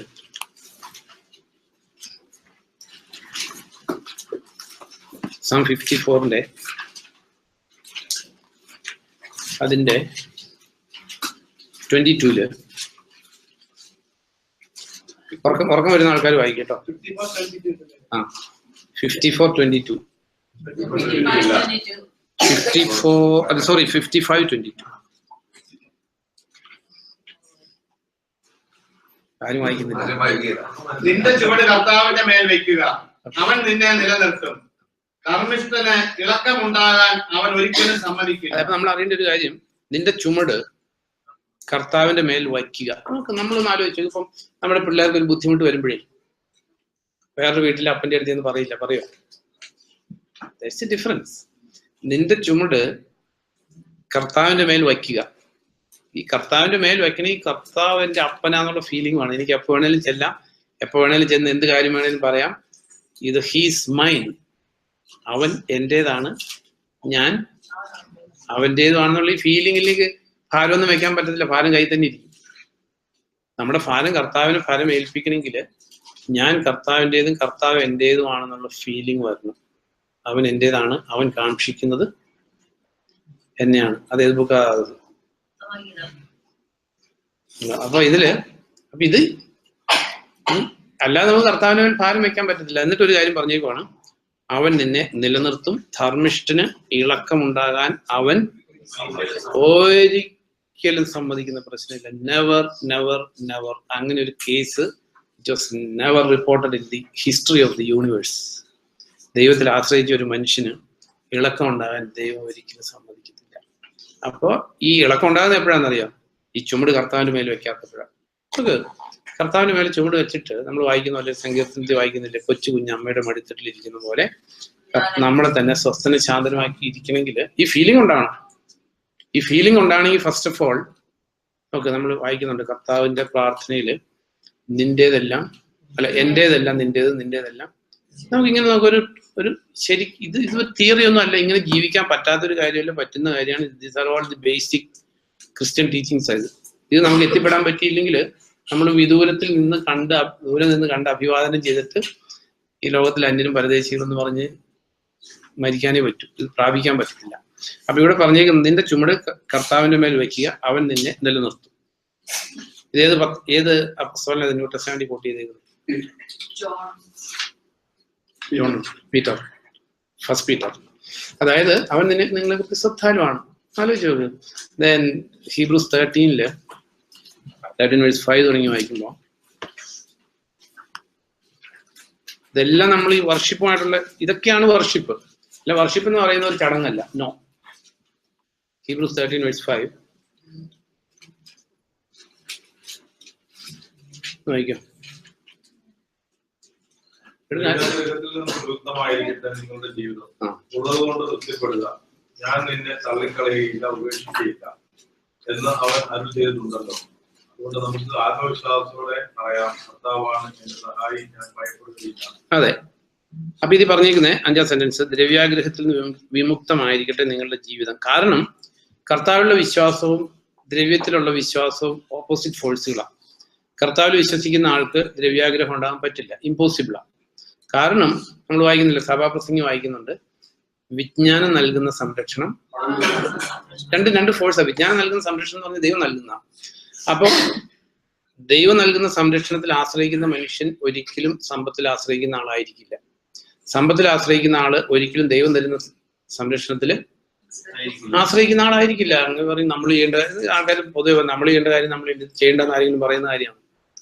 ഇപ്പോ നേരം എടുക്കുമ്പോൾ തുടങ്ങി വൈകുന്നേരം വരെ സ്കൂളിൽ പോകുമ്പോൾ പിള്ളേരോട് പറഞ്ഞു കൊടുക്കാറുണ്ടോ? അവന് ശ്വാസം വിടാൻ മറന്നു പോകരുതെന്ന് പറയാറുണ്ടോ? പറഞ്ഞു കൊടുക്കാറുണ്ടോ? അതുപോലെയുള്ളൂ നമ്മൾ ചെയ്യേണ്ട കാര്യങ്ങൾ നമ്മൾ ചെയ്യുക. അത് ഡസ് നോട്ട് വർത്ത് മെൻഷനിങ്. അത് പറയുന്നത് അവിശ്വാസത്തിൽ നിന്നാണ്, പറയേണ്ട ആവശ്യമില്ല. അറ്റ് ദി സെയിം ടൈം ദൈവം നൽകുന്ന സംരക്ഷണത്തെ കുറിച്ച് നമ്മൾ സംസാരിക്കേണ്ട ആവശ്യമുള്ളൂ. അതായത് നമ്മൾ ചെയ്യേണ്ട കാര്യങ്ങൾ നമ്മൾ ചെയ്യുക. രാവിലെ ഭക്ഷണം കഴിക്കാതെ വിശപ്പ് മാറുമോ? അതുപോലെയുള്ളൂ. അറ്റ് ദി സെയിം ടൈം ഇവിടെ പറഞ്ഞേക്കുന്നത് ദ്രവ്യാഗ്രഹത്തിൽ നിന്ന് വിമുക്തമായിരിക്കട്ടെ നിങ്ങളുടെ ജീവിതം, ഉള്ളത് കൊണ്ട് തൃപ്തിപ്പെടുക. കാരണം അല്ല വെറുതെ ഇപ്പം ദൈവമില്ലാത്ത ഒരു മനുഷ്യൻ, കർത്താവ് പറഞ്ഞു ഇതിനെക്കുറിച്ചെല്ലാം വ്യാകുലപ്പെടുന്ന ആരാ? ജാതികൾ മീൻസ് അപ്പനില്ലാത്തവര്, അല്ലെങ്കിൽ അബ്ബ എന്ന് ദൈവത്തെ വിളിക്കാൻ പറ്റാത്തവര്. ഇവിടെ പറഞ്ഞ ദ്രവ്യാഗ്രഹത്തിൽ നിന്ന് വിമുക്തമായിരിക്കട്ടെ നിങ്ങളുടെ ജീവിതം, ഉള്ളത് കൊണ്ട് തൃപ്തിപ്പെടുക. ഇതാണ് അതിന്റെ അടിസ്ഥാനം. ഇതാ ബാങ്ക് ഡിപ്പോസിറ്റ്. ഞാൻ നിന്നെ തള്ളിക്കളയുകയില്ല ഉപേക്ഷിക്കുകയില്ല എന്ന് അവൻ അരുളി ചെയ്തിട്ടുണ്ട്. അല്ലെങ്കിൽ ഒരു രക്ഷയില്ല. കർത്താവ് പറയാത്തൊരു വാഗ്ദത്തം എടുത്ത് പിടിച്ചിട്ട് കാര്യമുണ്ടോ? ഒരു കാര്യമില്ല. ഞാൻ നിന്നെ കൈവിടുകയില്ല ഉപേക്ഷിക്കുകയില്ല എന്ന് കർത്താവ് അരുൾ ചെയ്തിട്ടുണ്ട്. ഇത് വിശ്വസിക്കുന്ന ഒരു മനുഷ്യന് നല്ല സെൻസ് ഓഫ് കറേജിലും പ്രത്യാശയിലും സന്തോഷത്തിലും ജീവിക്കാൻ പറ്റും. കാരണം ഇതിപ്പോ കാണുന്നില്ലെങ്കിലും കാണാൻ ദൈവം ഇടയാക്കും. മോശ അതായിരുന്നു, അദൃശ്യനായവനെ കണ്ടിട്ട് എന്ന പോലെ. കുറച്ച് നമ്മൾ ഈ സൂപ്പർ മാർക്കറ്റിലൊക്കെ ചെല്ലുമ്പോൾ ചിലപ്പോൾ കണ്ടിട്ടില്ലേ, ചില ഡോറുകൾ കുറെ അകലേന്ന് തുറക്കും ഇല്ലേ? ഇവിടെ ഒരു സൂപ്പർ മാർക്കറ്റില് ചെന്ന് മുട്ടിയാലേ തുറക്കുള്ളൂ. ഓൾമോസ്റ്റ് ഹിറ്റ് അല്ലേ? ഇവിടെ ഹിറ്റ് ചെയ്താലേ തുറക്കും. സെയിം വേ ഹിറ്റ് ചെയ്യുന്ന സമയത്ത് ദൈവം തുറന്നിരിക്കും. അല്ലെങ്കിൽ നമ്മൾ just at the time of need absolutely he will provide, he will never forsake, he will never leave us. കാരണം ദൈവം തന്റെ വാഗ്ദത്തങ്ങളിൽ വിശ്വസ്തനാണ്. കർത്താവ് കൈവിട്ട, കർത്താവ് മറന്ന ഒരു സംഭവം ഉണ്ടായിട്ടില്ല. 105-ാം സങ്കീർത്തനത്തിൽ നമ്മൾ വായിക്കുന്നു, അവൻ തന്റെ വാഗ്ദത്തം സഹസ്ര പുരുഷാന്തരങ്ങളിലും മനസ്സിൽ വെക്കുന്നു. കർത്താവ് മറക്കുന്ന ഒരു പ്രശ്നമേ ഉദിക്കുന്നില്ല. കർത്താവ് കൈവിടുകയില്ല, ഉപേക്ഷിക്കുകയില്ല എന്ന് ആരിൽ ചെയ്തത്. സ്പിരിറ്റ് ഫിൽഡ് ലൈഫ് എന്ന് പറയുന്നത്, ഒന്നോടെ നമ്മൾ അതിനെ ഡിഫൈൻ ചെയ്യുമ്പോൾ സ്പിരിറ്റ് ഫിൽഡ് ലൈഫ് എന്ന് പറയുന്നത്, അതായത് ദൈവത്തിന്റെ വചനത്താൽ നിറഞ്ഞ്, ദൈവത്തിന്റെ വചനം നിറഞ്ഞ്, ദൈവത്തിന്റെ വചനം അനുസരിച്ച്, ദൈവത്തിന്റെ വചനത്തിൽ ട്രസ്റ്റ് ചെയ്ത്, അതായത് ഇപ്പൊ കാണുന്നില്ലെങ്കിലും ദൈവം തരും, അല്ലെങ്കിൽ അദൃശ്യനായിട്ടുള്ളവനെ കണ്ടിട്ടെന്ന പോലെ ഉറച്ചു നിന്ന് പ്രത്യാശയുള്ള, ജഡത്തിൽ അല്ലെങ്കിൽ മനുഷ്യന്റെ കാൽക്കരുത്തിൽ പ്രസാദിക്കാതെ കർത്താവിൽ മാത്രം ആശ്രയം വെച്ച്, നമ്മുടെ കയ്യിൽ ഇല്ലാത്തപ്പോഴും ഉണ്ട് എന്നുള്ള, കാരണം നമ്മൾ ആശ്രയം വയ്ക്കുന്നത് നമ്മുടെ പേഴ്സിലാണോ? നമ്മുടെ പേഴ്സിലാണെങ്കിൽ നമ്മൾ ഗതികേട്ടിലാവും. അതുകൊണ്ടാണ് പലപ്പോഴും മനുഷ്യൻ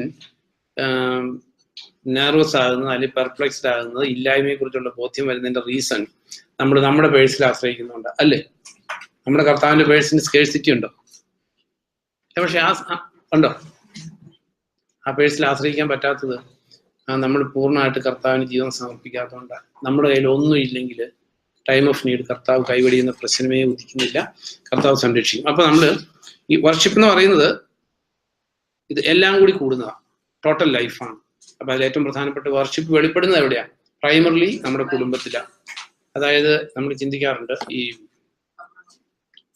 ടൈറ്റസില്, തീത്തോസിന്റെ ലേഖനത്തില് നമ്മൾ അറിയേണ്ട ഒരു കാര്യം നമ്മൾ ചിന്തിക്കുന്നില്ല. സഭാപ്രസംഗിൽ ഒരു സ്ഥലത്ത് എഴുതിയിട്ടുണ്ട്, എല്ലാ അധികാരത്തിനും, അങ്ങനെയാണ് ടൈറ്റസ് അല്ല സഭാപ്രസംഗിൽ എഴുതിയിരിക്കുന്നത്. എന്താ ലിസി പറയാൻ തുടങ്ങി? എന്താന്ന് പറയാം. നമ്മൾ ഈ ഒറ്റ സിലബസ് ബുക്ക് ഉള്ളൂ നമുക്ക്, അല്ല മാറി വരുമോ? നമ്മൾ സ്കൂളിൽ പഠിക്കുമ്പോൾ പറയില്ല അടുത്ത വർഷം സിലബസ് മാറ്റാന്ന് പറയുന്നത് കേട്ടില്ലേ? അടുത്ത മാസം അല്ല അടുത്ത വർഷം തുടങ്ങി ഇത് മാറും, ഇനി അടുത്ത വർഷം തുടങ്ങി ടിൽ ഡെത്ത് ആണ്. സഭാപ്രസംഗി 5-ാം അധ്യായത്തില് സഭാപ്രസംഗി 5. അപ്പൊ സിലബസ് മാറില്ല. ഈ സിലബസ് പഠിച്ച് ഇതനുസരിച്ച് പ്രിപ്പയർ ചെയ്താൽ പരീക്ഷയ്ക്ക് ലഭിക്കേണ്ടി വരില്ല ഉറപ്പായിട്ടും. സഭാപ്രസംഗി 5 എടുത്തെങ്കിൽ 5-ന്റെ വായിച്ചു. അതല്ല, അതിന് 5-ന്റെ 8 തുടങ്ങി വായിക്കുമ്പോ, ഒരു പ്രദേശത്ത് ദരിദ്രൻ പീഡിപ്പിക്കപ്പെടുന്നതും നീതിയും ന്യായവും അക്രമമായി നിഷേധിക്കപ്പെടുന്നതും കാണുമ്പോൾ നീ അക്കാര്യത്തിൽ വിസ്മയിക്കരുത്. ഇനിയുള്ള ഞാൻ പറയാൻ ഉദ്ദേശിച്ചു, ഉന്നതനായ ഉദ്യോഗസ്ഥനെ അയാളെക്കാൾ ഉന്നതനായവൻ നിരീക്ഷിക്കുന്നു, അവർക്ക് മീതെ ഇനിയും ഉന്നതന്മാരുണ്ട്. മതി. അതായത് ദൈവത്തിന്റെ ഡിസൈൻ ഇങ്ങനെയാണ് ലോകത്തിലും എല്ലായിടത്തും. ഇനിയിപ്പോ ഏഞ്ചലിക് ബീയിങ് എടുത്താലും നമ്മൾ വായിക്കാറില്ല, പ്രധാന മാലാഖ എന്നൊക്കെ വായിക്കാറില്ലേ? മാലാഖമാർക്കും ഉണ്ട് ഇങ്ങനെ റാങ്ക് ഉണ്ട്, പിശാചിനും ഉണ്ട് റാങ്ക്, അതറിയില്ലേ? പിശാചിനുണ്ട് റാങ്ക്, ഇങ്ങനെ കുഞ്ഞി പിശാചും ഉണ്ട്, വലിയ പിശാചും ഉണ്ട്. ബൈബിളിൽ എഴുതിയേക്കുന്നതല്ലേ? കർത്താവ് പറഞ്ഞിട്ടില്ല എങ്ങനെ? അതായത് കർത്താവ് പറഞ്ഞ കൂടുതൽ ദുഷ്ടരായിട്ടുള്ളവരെ വായിച്ചിട്ടില്ലേ? അപ്പൊ പിശാചിനുണ്ട് ഇങ്ങനെ ഡിഫറെന്റ് റാങ്ക്. ഇതെല്ലാം ഈ ലോകത്തിലും അങ്ങനെ ദൈവം വെച്ചേക്കുന്നത്. ലോകത്തിൽ നോക്ക്, പാർലമെന്റ് ഉണ്ട്, MP, പാർലമെന്റ്, പ്രൈം മിനിസ്റ്ററിനെ ഡിസ്മിസ് ചെയ്യാൻ പ്രസിഡന്റിന് പറ്റും, പ്രസിഡന്റിനെ ഇംപീച്ച് ചെയ്യാൻ പാർലമെന്റിന് പറ്റും. ഇങ്ങനെ സെയിം വേ എല്ലാ അധികാരങ്ങൾക്കും, മാനുഷിക അധികാരങ്ങൾക്ക് കീഴടങ്ങിയിരിക്കണം എന്നുള്ളതാണ് ഞാൻ പറഞ്ഞ സ്പിരിച്വൽ ലൈഫിനെ കുറിച്ച് നമ്മൾ ചിന്തിക്കുന്നത്. ദെൻ ടൈറ്റസ് 3:2 എടുക്കുമ്പോൾ, തീത്തോസിന്റെ ലേഖനം നമ്മൾ പഠിക്കുന്ന തീത്തോസിന്റെ ലേഖനം എന്തിനെ കുറിച്ചാണ് പഠിപ്പിക്കുന്നത്? ബേസിക്കലി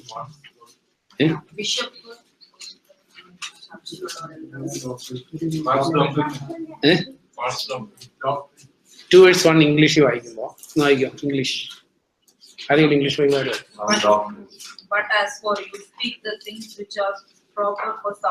അതെ, അതായത് നമ്മൾ എന്ന് ചിന്തിക്കുന്നതാണ്, സൗണ്ട് ഡോക്ട്രിൻ ഇല്ലാതെ ആർക്കും കർത്താവിന്റെ അടുത്ത് എത്തിപ്പെടാൻ പറ്റത്തില്ല.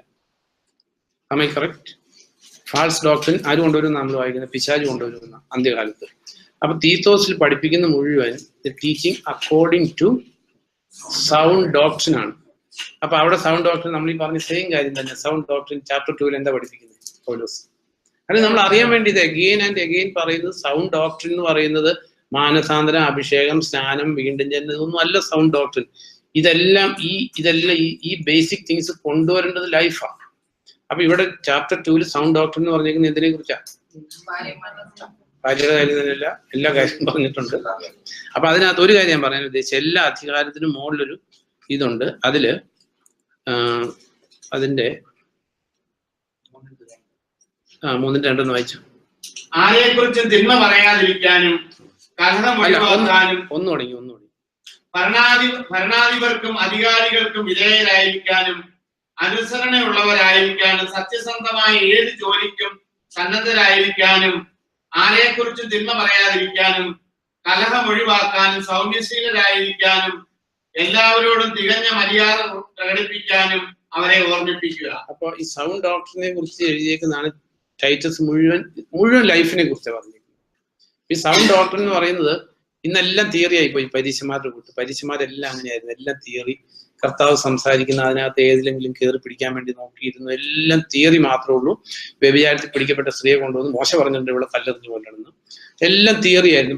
വേറാസ് സൗണ്ട് ഡോക്ടർ എന്ന് പറയുന്നത് ലൈഫാണ് ഇവിടെ പറഞ്ഞിരിക്കുന്നത്. അതിനകത്തൊരു കാര്യം ഈ 2ാം അധ്യായത്തിൽ പറഞ്ഞിരിക്കുന്നത് നമുക്കറിയാവുന്ന കാര്യങ്ങളാണ്. പ്രായമായ സ്ത്രീകൾ ഇങ്ങനെയായിരിക്കണം, യൗവനക്കാരികൾ ഇങ്ങനെയായിരിക്കണം, ചെറുപ്പക്കാർ ഇങ്ങനെയായിരിക്കണം. ഇതിന്റെ 8ാം സെന്റൻസ് തുടങ്ങി വായിക്കുമ്പോൾ 6 തുടങ്ങി വായിക്കുമ്പോൾ അതുപോലെ തന്നെ ആത്മനിയന്ത്രണം പാലിക്കാൻ യുവാക്കന്മാരെ നീ ഉപദേശിക്കുക, എല്ലാ വിധത്തിലും സൽപ്രവൃത്തികൾക്ക് നീ മാതൃകയായിരിക്കുക. അപ്പൊ സൗണ്ട് ഡോക്ടർ എന്ന് പറഞ്ഞാൽ ഓരോരുത്തരെ കുറിച്ച് നമ്മുടെ സൗണ്ട് ഡോക്ടറിനാണോ എന്ന് എങ്ങനെ അറിയുന്നത്? അല്ല, ഈ എഴുതിയേക്കുന്നതാണ്. എല്ലാ കാര്യത്തിലും എല്ലാ വിധത്തിലും 7ാം സെന്റൻസ്, എല്ലാ വിധത്തിലും സൽപ്രവൃത്തികൾക്ക് നീ മാതൃകയായിരിക്കുക. അപ്പൊ നമ്മുടെ മെസ്സേജ് എന്ന് പറയുന്നത് എന്താ? പൗലോസ് പറഞ്ഞു, കൊരിന്തോസുകാരോട് പറഞ്ഞു, 2 കൊരിന്തോസ് 4 അധ്യായത്തില് എന്റെ സുവിശേഷം ആരാ എന്താ പറഞ്ഞത്? എല്ലാം റെഫറൻസ് തന്നിരിക്കുന്നു. എന്താ എന്റെ സുവിശേഷം നിങ്ങളാണ്. അതായത് കൽപ്പലകളിലല്ല, മാംസഫലകങ്ങളിൽ എഴുതിയ നിങ്ങളുടെ ജീവിതമാണ് എന്റെ സുവിശേഷം. അപ്പൊ നമ്മുടെ ജീവിതത്തിൽ ഒന്ന് ആലോചിച്ച്, ഇപ്പൊ നമ്മുടെ പല ആൾക്കാരും ബൈബിൾ വായിക്കാത്തവരാ. നമ്മുടെ റിലേറ്റീവ്സ് തന്നെ രക്ഷിക്കപ്പെടാത്തവരുണ്ട്, ബൈബിൾ വായിക്കാത്തവരുണ്ട്. അപ്പൊ അവര് വായിക്കുന്ന ബൈബിൾ ഏതാ? നമ്മുടെ ലൈഫാ. നമ്മുടെ ഈ ബൈബിൾ വായിച്ച് എങ്ങനെ രക്ഷിക്കപ്പെടും നമ്മുടെ ആൾക്കാർ? ഈ ബൈബിളല്ല, അല്ല, ഈ ബൈബിൾ വായിച്ചിട്ടേ ഈ ഇത് ബൈബിളിൽ എഴുതിയേക്കുന്ന എടുത്തു 2 കൊരിന്ത്യൻസ് 4 അധ്യായത്തില്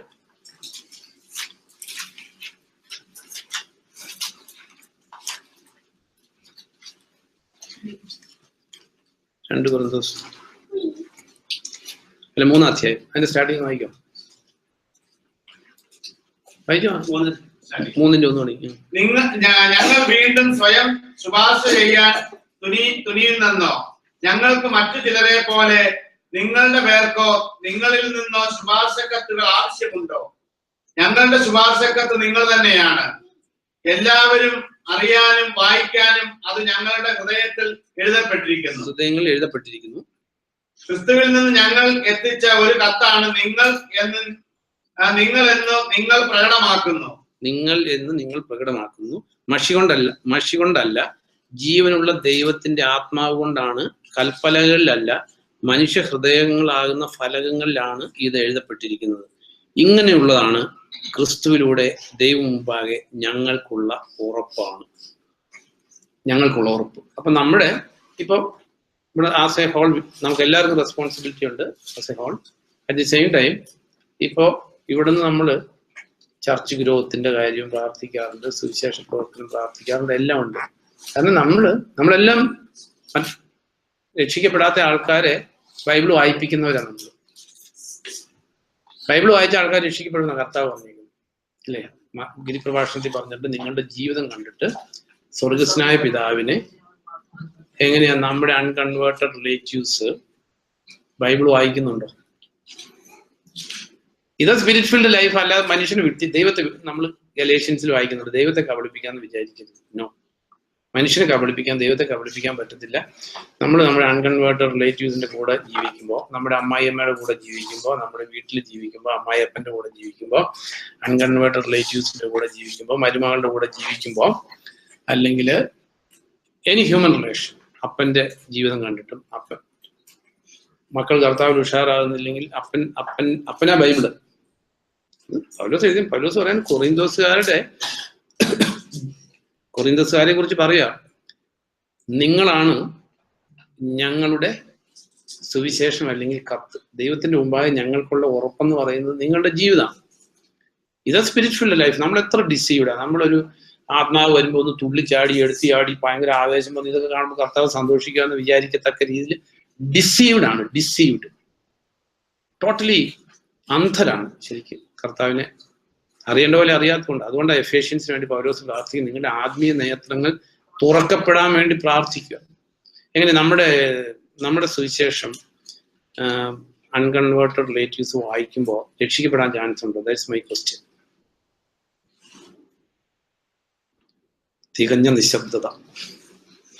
അത് എൻ്റെ ജീവിതം കണ്ടിട്ട് അല്ലെങ്കിൽ രക്ഷിക്കപ്പെടാന്നുള്ളതല്ല, കർത്താവിനെ കുറിച്ച് അറിയാൻ ഇടയാകുന്നുണ്ട്. ജീവിതത്തിലൊരു വ്യത്യാസം. ഈ അടുത്ത് ഇവിടെ ആരോ പറഞ്ഞൊരു സാക്ഷി ഞാൻ ഓർക്കുന്നുണ്ട്. അതായത് ആ ആളുടെ അമ്മ രക്ഷിക്കപ്പെട്ടത് ഈ മോന്റെ ജീവിതത്തിലെ വ്യത്യാസം കണ്ടിട്ടാണ്. പണ്ടത്തെ മോനല്ല എന്ന് വ്യത്യാസം വന്നു. ഓരോ വ്യക്തിയുടെ ജീവിതത്തിൽ ഒരു BC-AD ഉണ്ടായിരിക്കണം. പണ്ടത്തെ ആളല്ല. ഇപ്പോൾ നമ്മളെ കുറിച്ചൊരു സാക്ഷി ഇല്ലെങ്കിൽ നമ്മൾ മിസറബിളി ഫെയിൽഡ് ആയി കാര്യം. നമ്മളെ അറിയുന്ന ഒരാളാണ് നമ്മുടെ റിലേറ്റീവ്സ്.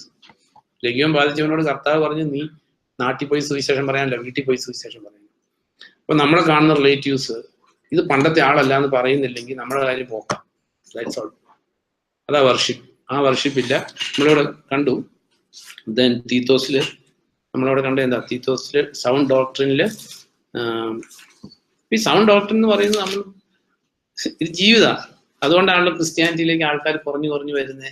ആൾക്കാരില്ല, കാരണം ആർക്കും ജീവിതത്തിന് തയ്യാറില്ല, ആർക്കും ഇഷ്ടമില്ല. നമുക്ക് എത്രയോ പേരോട് സുവിശേഷം നോബഡി ഈസ് ഇൻട്രസ്റ്റഡ് ഇല്ലേ. നമ്മൾ പലരോടും പറയാറുണ്ട് ആർക്കും താല്പര്യമില്ല. എന്താ, കർത്താവ് മോശമായിട്ടാണ്, കർത്താവിന്റെ സുവിശേഷം ചീത്തയായിട്ടാണ്, കർത്താവ് നല്ലതല്ല എന്നിട്ടാണ്. പക്ഷെ ഇതിനുവേണ്ടി ജീവിക്കാൻ ഇറ്റ് ഡിമാൻഡ് സംതിങ്. ഇപ്പൊ ഇസ്ലാമിൽ ചേരാനായിട്ട് ഒന്നും വേണ്ട, ശബരിമലയ്ക്ക് പോകാൻ വേണ്ടി ഒന്നും വേണ്ട, കത്തോലിക്കനാകാനൊന്നും വേണ്ട. Everybody is acceptable. പക്ഷെ കർത്താവായ യേശു ക്രിസ്തുവിനെ സേവിക്കുകയും പിൻപറ്റുകയും ചെയ്യണമെങ്കിൽ യു ആർ ടു ഡൈ. അതുകൊണ്ടാണ് ആൾക്കാരില്ലാത്ത. അല്ലാതെ കർത്താവിന്റെ മാർഗം മോശമായതുകൊണ്ടല്ല, ഇത് എക്സീഡിംഗ്ലി ഗ്രേറ്റ് ആയതുകൊണ്ടാണ്. അപ്പൊ തീത്തോസിന്റെ 3 നമ്മൾ കണ്ടു, ഭരണാധിപർക്കും അധികാരികൾ വിധേയരായിരിക്കും. നോക്ക്, ഇപ്പൊ കുടുംബത്തില് ഭാര്യ ഭർത്താവിന് വിധേയായിട്ട് ഇരിക്കില്ലെങ്കിൽ പിന്നെ ഒരു ഡോക്ടറും ഇല്ല, ഡോക്ടറെല്ലാം അവസാനിച്ചു. പിന്നെ അതിനകത്ത് ആത്മീയവും അത് ഇതൊന്നും പറഞ്ഞിട്ടൊന്നും ഒരു കാര്യമില്ല. കാരണം ദി ഫസ്റ്റ് സിൻ എന്ന് പറയുന്നത് എന്താ? റെബല്യനാണ്. ഡിസൊബീഡിയൻസ് അല്ല, റെബല്യനാണ്, പിശാചിന്റെ പാപ. അപ്പൊ അതവിടെ സൗണ്ട് ഡോക്ടറിൽ പ്രത്യേകം പറഞ്ഞിരിക്കുന്നത് അധികാരികൾക്ക് വിധേയരായിരിക്കാൻ. ദൈവത്തിൽ നിന്നല്ലാതെ ഒരു അധികാരവും ഇല്ല. ഇത് equality അല്ലെന്നല്ല. there is an heavenly order, Father, Son and the Holy Spirit. All the three are equal, but there is a heavenly order. 1 Corinthians 15 നമ്മൾ വായിക്കാം. എല്ലാം പുത്രന് വിധേയമായി കഴിയുമ്പോൾ ബാക്കി എന്താ? എല്ലാം ഇതൊക്കെ ബൈബിളിൽ കുറച്ച് കാര്യങ്ങളുണ്ട്. അതെ, എല്ലാം പുത്രന് വിധേയമായി കഴിയുമ്പോൾ പുത്രൻ തന്നെയും പിതാവിന് വിധേയമായിരിക്കും. അപ്പൊ വിധേയത്വം എന്ന് പറയുന്നത് അത് അൺഈക്വാലിറ്റി അല്ല. നോ, നമുക്കറിയില്ലാത്തതുകൊണ്ട്, അത് നമ്മുടെ റോങ് അണ്ടർസ്റ്റാൻഡിങ് കൊണ്ടാണ്. അപ്പൊ ഭാര്യ ഭർത്തൃ ബന്ധത്തെ കുറിച്ച് ബൈബിളിൽ എഴുതിയേക്കുന്നത് എന്താ? കമ്പയർ ചെയ്തേക്കുന്നത് ഫാദർ ആൻഡ് സണ്ണിനോടാണ്. അപ്പൊ എന്ന് പറഞ്ഞ പോലെ ഭാര്യമാർ ഭർത്താക്കന്മാർക്ക് വിധേയരല്ലെങ്കിൽ ഇനി ഒരു മാനസാന്തരവും പറയേണ്ട, വീണ്ടും ജന്മവും പറയേണ്ട, സ്നാനവും പറയേണ്ട, അഭിഷേകവും പറയേണ്ട, കൂട്ടായ്മയും പറയേണ്ട. It's A demonic doctrine. Demonic doctrine. Then ഇവിടെ ഈ തീത്തോസിന്റെ ലേഖനത്തില് അതിന്റെ 8 തുടങ്ങി വായിക്കുമ്പോൾ എല്ലാ കാര്യത്തിലും ഇത് ഭാര്യ ആയിരിക്കണം, ഭർത്താവും ആയിരിക്കണം. നമ്മളിങ്ങനെ എല്ലാ കാര്യത്തിലും മാതൃകയാണ്. അല്ലെങ്കിൽ ഒരു ഡോക്ടറിനും ഇല്ല ഇതിനകത്ത്. ഈ ഡോക്ടറിൻ കത്തോലിക്കൊരു വിഗ്രഹം വയ്ക്കും, യാക്കോക്കാർക്ക് പുരോഹിതന്മാരുണ്ട്, അവർക്ക് കുർബാനയുണ്ട്, ഇതൊക്കെ പറഞ്ഞ് ടൈം വേസ്റ്റ് ആക്കാൻ തോന്നുന്നു. ഇതിനകത്തൊന്നും ഇത് കേൾക്കുമ്പോൾ ദൈവത്തിന് പുച്ഛ തോന്നുള്ളൂ. അവർക്ക് പുണ്യാളന്മാരുണ്ട്, അവർക്ക് വിഗ്രഹമുണ്ട്, അവർക്ക് സ്നാനം ഇല്ല. ഇതിനകത്തൊക്കെ എന്തെങ്കിലും കാര്യമുണ്ടെന്ന് വിചാരിച്ചു വെച്ചിരിക്കുന്നത്? കാര്യമുണ്ട്, ഇതുണ്ടെങ്കിൽ. ഇല്ലെങ്കിൽ ഒരു കാര്യമില്ല. അപ്പൊ നമ്മളെങ്ങനെ എല്ലാ കാര്യത്തിലും മാതൃകയാണ് നമ്മുടെ ജീവിതം. എല്ലാ കാര്യത്തിലും പറഞ്ഞാൽ എല്ലാ കാര്യത്തിലും നമ്മൾ ഡീൽ ചെയ്യുന്ന എല്ലായിടത്തും you are to uphold the name, glorious name of the Lord. എല്ലാ കാര്യത്തിലും മാതൃകയായിരിക്കും. ജീവിക്കുന്നിടത്തും സംസാരിക്കുന്നിടത്തും നോക്ക്. തീത്തോസിനോട് അല്ല തിമോത്തിയോസിനോട് കർത്താവ് പറഞ്ഞു പൗലോസ് പറഞ്ഞു സെയിം ആസ് ഹോളി സ്പിരിറ്റ് പറഞ്ഞു. എന്ത് പറഞ്ഞു? ചെറുപ്പമാണെന്നതുകൊണ്ട് ആരും നിന്നെ ഈ പ്രായമായതുകൊണ്ട് എല്ലാവരും ഗവനിക്കുമോ? തിമോത്തിയോസിനോട് പറഞ്ഞു ചെറുപ്പമാണെന്നുള്ളതുകൊണ്ട് ആരും നിന്നെ അവഗണിക്കാതെ നോക്കണം. അപ്പൊ ഈ ടീച്ചിങ് ചെറുപ്പക്കാർക്ക് മാത്രമാണ്. എന്താ പറയുന്നത്? എന്താ രാജു, പ്രായമായതുകൊണ്ട് മനുഷ്യൻ മാനിക്കുമോ? ഇല്ല.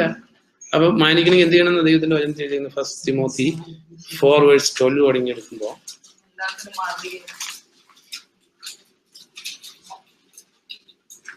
4:11 തുടങ്ങി വായിക്കുമ്പോ ഈ കാര്യങ്ങൾ നീ അനുശാസിക്കുക, പഠിപ്പിക്കുക. ചെറുപ്പമാണെന്ന കാരണത്താൽ ആരും നിന്നെ അവഗണിക്കാതിരിക്കട്ടെ.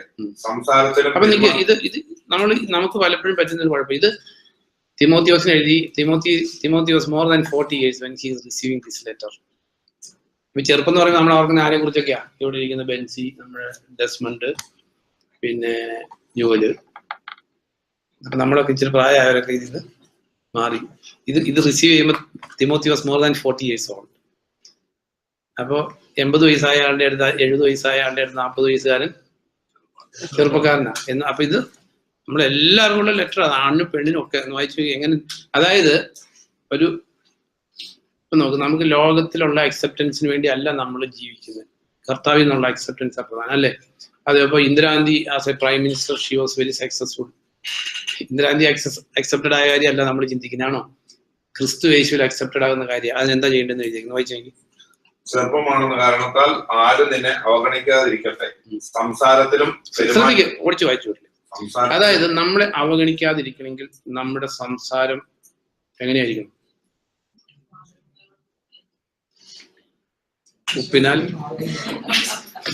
ഉപ്പിനാൽ രുചി വരുത്തിയതൊക്കെ ആയിരിക്കണം. അപ്പൊ നോക്ക്, സംസാരം ശരിയല്ലെങ്കിൽ അപ്പൊ ആദ്യം ശ്രദ്ധിക്കേണ്ട ആരെന്നല്ല, ഏത് കാര്യമാണ് എന്ത് ചെയ്യണമെങ്കിലാന്ന് ഓർക്കണം. നമ്മളിപ്പോ ആരും റെസ്പെക്ട് ചെയ്യാനൊന്നുമല്ല, കർത്താവ് നമ്മളെ അക്സെപ്റ്റ് ചെയ്യാനുള്ള കാര്യം എഴുതിയിരിക്കുന്നത്. അതായത് ആരും നിന്നെ, കാരണം ഇത് നമ്മളെ അവഗണിച്ചാൽ നമ്മൾ കഴിഞ്ഞാൽ നമ്മുടെ സുവിശേഷം പ്രസംഗമൊക്കെ വേസ്റ്റാ, ടൈം വേസ്റ്റാ. കാരണം നമ്മൾ വിശ്വസിക്കാത്ത ഒരു ഡോക്ടറെ എടുത്ത് നമ്മൾ ചികിത്സയ്ക്ക് പോകും. അങ്ങനെ എടുത്ത് പോയാലും, ഞാൻ ഒരു ഡോക്ടറെ കുറിച്ച് കേട്ടിട്ടുണ്ട്, അങ്ങനെ ഓപ്പറേഷൻ ചെയ്യുന്ന എല്ലാ രോഗിയും മരിച്ചു പോകും. അപ്പൊ ആ ഡോക്ടറെ സർജറി ചെയ്യണമെന്ന് കേൾക്കുമ്പോഴത്തേക്കും മനുഷ്യൻ എങ്ങനെയായിരിക്കും എന്ന് പറഞ്ഞ പോലെ, നമുക്ക് as A child of God അല്ലെങ്കിൽ ദൈവത്തിന്റെ വചനം കൈകാര്യം ചെയ്യുന്ന കാര്യത്തിൽ നമുക്ക് അക്സെപ്റ്റൻസ് ഇല്ലെങ്കിൽ it's A wastage of time. അപ്പൊ ആദ്യം ശ്രദ്ധിക്കേണ്ട കാര്യം ഏതാ? സംസാരത്തിലും പെരുമാറ്റത്തിലും സ്നേഹത്തിലും വിശ്വാസത്തിലും വിശുദ്ധിയിലും നീ വിശ്വാസികൾക്ക് ഒരു മാതൃകയായിരിക്കും. നല്ലതായിരുന്ന പോരാ, എന്തായിരിക്കണം? മാതൃക എന്ന് പറഞ്ഞാല് ആൾക്കാർ ആഗ്രഹിക്കണം, I want to be like him. അങ്ങനെ ഒരു ലൈഫ് നമുക്കില്ലെങ്കിൽ, തിമോത്തിയോസിനോട് പറയുകയാണ്, Timothy was the elder of the church at that time. എഫേസോസിനോട് ആദ്യം വായിക്കുന്നുണ്ട്, നീ എഫേസോസിൽ പോകാന്ന് പറഞ്ഞാൽ തുടങ്ങുന്നത് അല്ലേ? അപ്പൊ എഫേസോസിൽ ചെല്ലുമ്പോ അവിടെയുള്ളവർ അക്സെപ്റ്റ് ചെയ്യണമെങ്കിൽ ചെറുപ്പക്കാരനായിരിക്കും, അവിടെ വയസ്സന്മാരൊക്കെ ഇരിക്കുന്നുണ്ടാവും. പക്ഷെ ഈ കാര്യങ്ങൾ ശ്രദ്ധിച്ചാൽ nobody can stand against it. കാരണം ദൈവം അംഗീകരിക്കും. ദൈവം അംഗീകരിക്കുന്നവനെ അംഗീകരിക്കാതിരിക്കാൻ രക്ഷയില്ല. അപ്പൊ ഫസ്റ്റ് ഓഫ് ഓൾ നാവിനെ റൈറ്റ് ആയിട്ട് യൂസ് ചെയ്യുന്ന ആളായിരിക്കണം. 2, പെരുമാറ്റം. അതൊരു ടോട്ടൽ ബിഹേവിയറാണ്. പെരുമാറ്റം എന്ന് പറയുന്നത് നമുക്ക് ഇങ്ങനെ ആയിരിക്കണം എന്ന് പറയാൻ പറ്റത്തില്ല. പറ്റുമോ? ടോട്ടൽ പേഴ്സണാലിറ്റിയാണ് പെരുമാറ്റം. പെരുമാറ്റത്തിലും ഈ പെരുമാറ്റത്തിന് വരുന്നൊരു കാര്യം തന്നെ ഈ സംസാരം അല്ലേ? പെരുമാറ്റത്തിൽപ്പെട്ട സംസാരം. പെരുമാറ്റത്തിലും സ്നേഹത്തിലും. സ്നേഹം, ആർട്ടിഫിഷ്യൽ സ്നേഹം ഇമ്മീഡിയറ്റ്ലി ഫെയിൽ ആവും. ഹൃദയത്തിന്റെ ആഴങ്ങളിൽ നിന്ന് സ്നേഹിച്ചാൽ അത് നിലനിൽക്കും. ഞാനൊരു സ്നേഹിക്കാൻ പഠിച്ച ഒരാൾ ചെയ്തൊരു കാര്യം ഞാൻ പറഞ്ഞു കേട്ടിട്ടുണ്ട്. അപ്പൊ അങ്ങനെ പഠിപ്പിച്ചിട്ടുണ്ടെന്നാൽ ഒരാളെ കാണുമ്പോൾ ഇങ്ങനെ പേഴ്സണൽ കാര്യങ്ങൾ സംസാരിച്ച ആൾക്കാർക്ക് ഇഷ്ടാവും. അപ്പൊ ഇങ്ങനെ പഠിച്ചേക്കുന്നത്. അതുകൊണ്ട് ആദ്യം കണ്ടപ്പോൾ പെട്ടെന്ന് പറഞ്ഞു, എന്താ ഭയങ്കര ക്ഷീണമുള്ളൂ എന്ന് പറഞ്ഞു. അങ്ങനെ പഠിച്ചേക്കുന്നത്. പിന്നെ എന്നെ ഇതിനു മുമ്പ് കണ്ടിട്ടുണ്ടോന്ന്? ഇല്ല, എന്നാലും എനിക്ക് കണ്ടപ്പോ അങ്ങനെ തോന്നി. ഇങ്ങനെ സ്നേഹിച്ചാൽ ദൈവം അക്സെപ്റ്റ് ചെയ്യില്ല. അതിന് സ്നേഹം എങ്ങനെയായിരിക്കണം? നിർമ്മല ഹൃദയത്തിൽ നിന്നായിരിക്കണം. പരിശുദ്ധമായ നിർവ്യാജമായിരിക്കണം. വ്യാജം എന്ന് പറഞ്ഞാൽ അതിനകത്തൊരു കള്ളത്തിനും കാപട്യം പാടില്ല. ഒന്നും ആഗ്രഹിച്ചുകൊണ്ടായിരിക്കരുത്. അപ്പൊ സ്നേഹത്തില് ട്രൂ ആൻഡ് ട്രൂ, ഒന്നും നിഷ്കാമമായ സ്നേഹമായിരിക്കണം. സ്നേഹത്തിലും നീ മാതൃകയായിരിക്കും. അപ്പൊ നമ്മളെ സംബന്ധിച്ച് നോക്ക്, as a Christian if you want to be accepted, accept നമുക്ക് അക്സെപ്റ്റൻസ് കിട്ടാനും ബഹുമാനം കിട്ടാനല്ല. കാരണം നമ്മൾ അക്സെപ്റ്റഡ് ആയില്ലെങ്കിൽ നമുക്ക് കർത്താവിന്റെ ജോലി ചെയ്യാൻ പറ്റില്ല. നോ. അപ്പൊ അതില് നമ്മൾ പറയുന്ന കാര്യങ്ങൾ എങ്ങനെയായിരിക്കണം? വിശ്വാസത്തിന്റെ വാക്കുകളായിരിക്കണം, അല്ലാതെ മനുഷ്യനെ ഡിസ്കറേജ് ചെയ്യുന്ന വാക്കുകളായിരിക്കരുത്. ഈ ദൈവത്താൽ ഈ മതിൽ ചാടിക്കിടക്കും. ഞാനിവിടെ 2009 വരുമ്പോൾ ഇവിടെ ഭയങ്കര അക്യൂട്ട് അൺഎംപ്ലോയ്മെന്റാണ്. അപ്പൊ എന്നോട് ഒരാള് ഇങ്ങനെ പറഞ്ഞു, ഇന്ന സ്ഥലത്ത് പോയി ഒരാൾ പരിചയപ്പെടുന്നത്. ഞാനൊരു സഭയിൽ പോയി, വിശ്വാസികളുടെ സഭയാണ്. ആ സഭയിൽ എല്ലാവരും എന്നോട് പറഞ്ഞു, you have come in a wrong time. ഒരു കാരണവശാലും കുടുംബം കൊണ്ടുവരരുത്, ഫാമിലിയെ കൊണ്ടുവരരുത്. ഭാര്യയ്ക്കാണ് ജോലി കിട്ടാൻ ചാൻസ് ഉണ്ടെങ്കിൽ നിങ്ങൾ പോയി എന്നിട്ട് ഭാര്യ വരണം. ഡിസ്കറേജ്മെന്റ് അല്ലാതെ ഒരു വേർഡ് ഓഫ് ഫെയ്ത്ത് ഒരു ചർച്ചയിൽ നിന്ന് കിട്ടും. ആലോചിച്ചോ? അപ്പൊ നമ്മുടെ അടുത്തൊരു പുതിയ ആൾ വരുമ്പോ, അല്ലെങ്കിൽ വേറൊരാൾ വരുമ്പോ നമുക്ക് വിശ്വാസത്തിന്റെ വാക്കുകൾ, പിന്നെ വിശ്വാസത്തിന്റെ വാക്കുകൾ നമ്മൾ ഉണ്ടാക്കാൻ പറ്റില്ല. വിശ്വാസത്തിന്റെ വാക്കുകൾ പറഞ്ഞെങ്കിൽ ഉള്ളിൽ എന്തുണ്ടാകണം? വിശ്വാസം ഉണ്ടാകണം. ഈ ദൈവത്താൽ ഈ മതിൽ ഞാൻ ചാടിക്കിടക്കും, ഈ ദൈവത്താൽ ഈ ശത്രുസേനയ്ക്ക് നേരെ ഞാൻ പാഞ്ഞെടുക്കും. ഗോലിയാത്തിനെ കണ്ടപ്പോൾ ദാവീദ് ചിരിക്കുക ചെയ്ത് ഉള്ളില്. കാരണം പല സിംഹങ്ങളും ട്രൈ ചെയ്തിട്ടുണ്ട് ദാവീദിനെ കൊല്ലാൻ വേണ്ടി. കരടി ട്രൈ ചെയ്തിട്ടുണ്ട്. ദൈവത്തിൽ ആശ്രയിച്ച് സിംഹത്തെയും കരടിയും കൊന്നിട്ടുണ്ട്. അപ്പൊ ഗോലിയാത്തിനെ കണ്ടപ്പോ എന്ത് തോന്നി? നത്തി. അതുകൊണ്ടാ പറഞ്ഞ്, ഇന്ന് നിന്റെ ജഡം ആകാശത്തിലെ പക്ഷികൾക്ക് ഞാൻ എറിഞ്ഞു കൊടുക്കും. കാരണം ഇസ്രായേലിൽ ഒരു ദൈവം ഉണ്ടെന്നും ഈ ദൈവം വിടുവിക്കുന്നത് വാളുകൊണ്ടും കുന്തം കൊണ്ടും അല്ല എന്നും let the entire world know. അപ്പൊ നമ്മുടെ ഉള്ളിൽ നിന്ന് വരുന്നത് വിശ്വാസത്തിന്റെ വാക്കുകളല്ല. എന്തെങ്കിലും പ്രശ്നം വരുമ്പോഴത്തേക്കും ടെൻഷൻ അടിച്ച് തല ഊരിച്ചിട്ടോ, ദൈവം ഇല്ലാത്തവരാ ടെൻഷൻ അടിക്കുന്നത്, ജാതികളാണ് ടെൻഷൻ അടിക്കുന്നത്.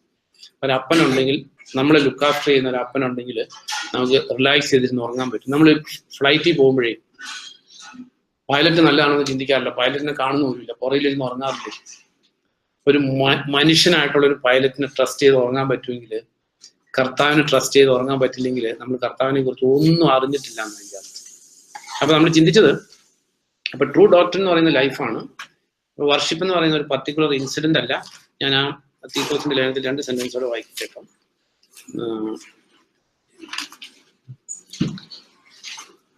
8ാം സെന്റൻസ്, കുറ്റപ്പെടുത്താനാവാത്ത ശരിയായ സംസാര രീതിയും പ്രകടിപ്പിക്കുക, എങ്കിൽ എതിരാളിക്ക് നമ്മെ പറ്റി തിന്മയായത് ഒന്നും പറയാനാകാതെ ലജ്ജിതനാകേണ്ടി വരും. അടിമകളോട് തങ്ങളുടെ യജമാന്മാർക്ക് വിധേയരായിരിക്കാനും എല്ലാ വിധത്തിലും അവരെ തൃപ്തിപ്പെടുത്താനും നിർദ്ദേശിക്കുക. അവർ എതിർത്ത് സംസാരിക്കരുത്. ഇത് അടിമയോട് പറഞ്ഞിരിക്കുന്നല്ല, അധികാരത്തിന് കീഴ്പ്പെട്ടിരിക്കുന്നു. ഇപ്പൊ നോക്ക്, ഭർത്താവിനോട് എതിർത്ത് സംസാരിക്കുന്ന ഭാര്യയാണെങ്കിൽ ഭയങ്കര ഡോക്ടറിനായിരിക്കും. മാനസാന്തരം, വീണ്ടും ജനനം, പിന്നെ എന്തൊക്കെയാ? സ്നാനം, അഭിഷേകം, കൂട്ടായ്മ, അന്യഭാഷ, ഇതെല്ലാം പറയുന്നുണ്ടാവും. പക്ഷെ ഡോക്ടറിന് ഏതാ? Demonic doctor. കാരണം ഇത് ഇനിയിപ്പോ ഓഫീസിൽ നമ്മുടെ മേലധികാരിയോട് റബല്യസ് ആയിട്ട് സംസാരിക്കുന്ന ഒരു ലോകത്തിലുള്ളവരെ കുറിച്ചല്ല നമ്മൾ പറയുന്നത്, ലോകത്തിലുള്ള പുറത്തുള്ളവരെ കുറിച്ച് നമ്മൾ പറയേണ്ട ആവശ്യമില്ല, അത് ദൈവം വിധിച്ചോളും. നമ്മൾ ചർച്ചിലുള്ളവരുടെ കാര്യമാണ് പറയുന്നത്. അപ്പൊ എതിർത്ത് സംസാരിക്കരുത്. എതിർത്ത് സംസാരിക്കുന്ന ആരും അവരുടെ ഡോക്ടറിൻ, ഈ പറഞ്ഞ പോലെയല്ലേ, ഡോക്ടറിൻ നമ്പർ ഇട്ടിട്ടുണ്ട് ഈ അപ്പോസ്തല പ്രവൃത്തി 2ാം അധ്യായത്തിൽ നിന്ന്.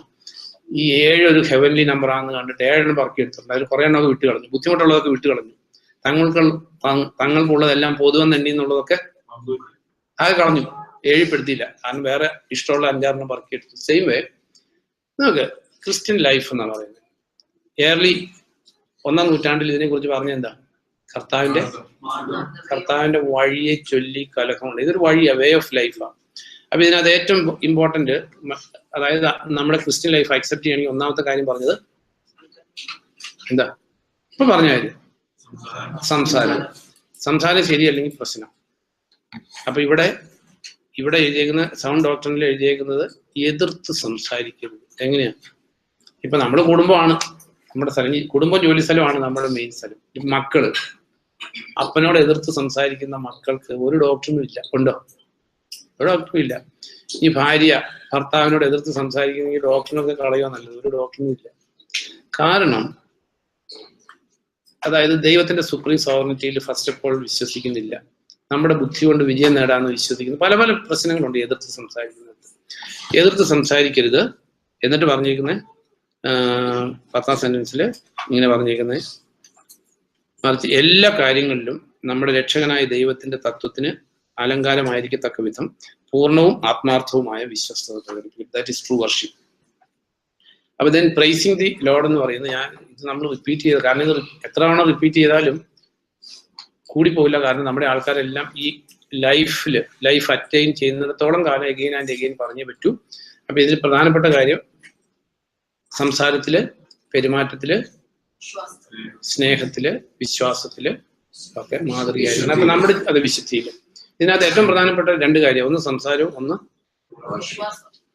വിശ്വാസം. ഈ വിശ്വാസം, കാരണം സംസാരം നമുക്ക് കൺട്രോൾ ചെയ്യാൻ പറ്റില്ല. കാരണം അകത്തെ സ്റ്റേറ്റാ, ഹൃദയത്തിന്റെ ദൈവത്തിൽ ഇത് വന്നുകൊണ്ടേയിരിക്കും. കാരണം അകത്ത് സോഫ്റ്റ്വെയർ ഫീഡ് ചെയ്തേക്കുന്നത് വന്നുകൊണ്ടേയിരിക്കും. ദെൻ വിശ്വാസം അങ്ങനെ തന്നെ, അകത്ത് വിശ്വാസമില്ല എന്തായിരിക്കും പറയുന്നത്? എപ്പോഴും അവിശ്വാസമായിരിക്കും പറയുന്നത്. അപ്പൊ ഇതിനകത്ത് മാനസാന്തരപ്പെട്ട് കർത്താവിന് സ്വീകാര്യമായിട്ടുള്ള കണ്ടീഷനിൽ എത്തിയില്ലെങ്കിൽ it is beyond the control. യാക്കോബ് പറഞ്ഞു, ഒരു മനുഷ്യനും തന്റെ നാവിനെ നിയന്ത്രിക്കാൻ, ഒരു മനുഷ്യൻ നാവിനെ നിയന്ത്രിക്കാൻ പറ്റില്ല എന്ന് യാക്കോബ് പറഞ്ഞു. മനുഷ്യന് പറ്റില്ല എന്ന് പറഞ്ഞാൽ ദൈവത്തിന് പറ്റും. ദൈവത്തിനെ പറ്റും എന്ന് പറഞ്ഞാൽ നമ്മൾ താഴ്ത്തി കൊടുക്കുക, ദൈവത്തിന്റെ സഹായം തേടുക. അപ്പൊ ഈ സ്തോത്രത്തെ കുറിച്ച് എഴുതിയേക്കുന്നത്, താങ്ക്സ് എന്ന് പറയുന്നത് നമ്മൾ ചിന്തിച്ചു രണ്ട് ടൈപ്പ്. ഒന്ന്, ദൈവം നമുക്ക് വേണ്ടി ചെയ്ത കാര്യങ്ങൾ, എല്ലാം ദൈവം നമുക്ക് വേണ്ടി ചെയ്ത, പക്ഷെ ഇൻഡിവിജ്വൽ ലെവലിൽ കിട്ടുന്ന താങ്ക്സ് അല്ല ഉദ്ദേശിച്ചേക്കുന്നത്. ഇപ്പോൾ കർത്താവ് നമ്മളെ വീണ്ടെടുത്തു, അത് ദൈവം നമുക്ക് വേണ്ടി ചെയ്തതാണ്. അതല്ല നമുക്ക് ജോലി തന്നത്. ഇത് രണ്ടും രണ്ടാണ്. അപ്പൊ നമ്മള് കർത്താവിന് സ്തുതി സ്തോത്രങ്ങൾ അർപ്പിക്കുമ്പോൾ നമ്മുടെ പ്രാർത്ഥനാ വിഷയങ്ങൾ പറയാനുള്ള സമയമല്ല, അത് ഡിസ്റ്റിങ്വിഷ് ചെയ്യണം. അപ്പൊ പ്രൈസ്, ഈ ബൈബിളിൽ പ്രൈസ് ചെയ്തേക്കുന്നത് അല്ലെങ്കിൽ സ്തോത്രം ചെയ്തേക്കുന്നത്, they were expressing their praise by singing the songs. Psalm 147 എടുക്കുമ്പോൾ, Psalm 147 ഇംഗ്ലീഷിൽ വായിച്ചാലാണ് ഇതിലൂടെ കറക്റ്റ്. ഇംഗ്ലീഷ് വായിക്കാം. Psalm 147 ഒന്ന് വായിച്ചില്ലെങ്കിൽ. Praise the Lord, for it is good to sing praises to our God. Singing praises to the Lord. അപ്പൊ സ്തോത്രം അർപ്പിക്കാന്നാണ് കർത്താവെ സ്തോത്രം എന്ന് പറയുന്നത്. അപ്പം അതിന്റെ എല്ലാ അർത്ഥവും പോയി. കാരണം കർത്താവ് പറഞ്ഞിട്ട് എന്ത് ചെയ്യരുത്, ജൽപ്പനം ചെയ്യരുത്. റിപ്പീറ്റേഷൻസ് ബൈബിളിൽ ഇല്ല. ബൈബിളിൽ ആകെ റിപ്പീറ്റ് ചെയ്തേക്കുന്ന ഒന്ന് രണ്ട് വേർഡുകളുള്ളൂ. ഒന്ന് പരിശുദ്ധൻ പരിശുദ്ധൻ പരിശുദ്ധൻ എഴുതിയിട്ടുണ്ട് ദൈവത്തിന്റെ പരിശുദ്ധിയെ കുറിച്ച്. വേറെ എവിടെയാണ് ഹല്ലേലൂയ റിപ്പീറ്റ് ചെയ്തിട്ടില്ല. ഇല്ലാത്ത കാര്യം പറയുന്നത്. വെളിപാടിനെ അത് റിപ്പീറ്റ് ചെയ്തിട്ടില്ല. No no no. ഇത് നമ്മൾ ഈ കോണ്ടംപററി ക്രിസ്ത്യാനിറ്റിന്ന് കൾച്ചർ എടുക്കരുത്. ഹല്ലേലൂയ റിപ്പീറ്റ് ചെയ്തിട്ടില്ല, ഹല്ലേലൂയ റിപ്പീറ്റ് ചെയ്തിട്ടില്ല. കാരണം ഇത് ഈ വേറെ പ്രാർത്ഥനയ്ക്ക് പോകുമ്പോൾ ഇത് റിപ്പീറ്റ് ചെയ്താന്നേ തോന്നത്തുള്ളൂ. ചില ആൾ ബൈബിളിൽ ആകെ 4 സ്ഥലത്ത് നിന്ന് ഹല്ലേലൂയ എന്ന് എഴുതിയിട്ടുള്ളൂ, 4 തവണ എഴുതിയിട്ടുള്ളൂ റെവലേഷനിൽ. പക്ഷെ ചില ആൾക്കാർ ഒറ്റ പ്രാർത്ഥനയിൽ 50 തവണ ഹല്ലേലൂയ എന്ന് പറയുന്നുണ്ട്. അല്ല, ഇതിനകത്ത് അറിയേണ്ട ഒരു കാര്യം ആദ്യം, കാരണം ഈ ഹല്ലേലൂയ എന്ന് പറയുന്നത് അതിന്റെ ഇംഗ്ലീഷ് ട്രാൻസ്ലേഷൻ എന്താ? Praise the Lord. ഇത് ആദ്യം അപ്പിയർ, ഇതൊന്ന് മറന്നു പോകരുത്. ആദ്യം ബൈബിളിൽ ഹല്ലേലൂയ എന്ന് എഴുതിയിരിക്കുന്നത് എവിടെയാണ്? 104:35. അതൊന്ന് അറിയേണ്ടത്, ആ സെന്റൻസ് ഒന്ന് വായിച്ചു. കാരണം നമ്മൾ അജ്ഞരായിരിക്കുന്നു. അപ്പൊ ഈ പൗലോസിനും പത്രോസിനും ഇവരൊക്കെ ഹല്ലേലൂയ എന്നുള്ള വേർഡ് ഇഷ്ടംപോലെ കേട്ടിട്ടുണ്ട്.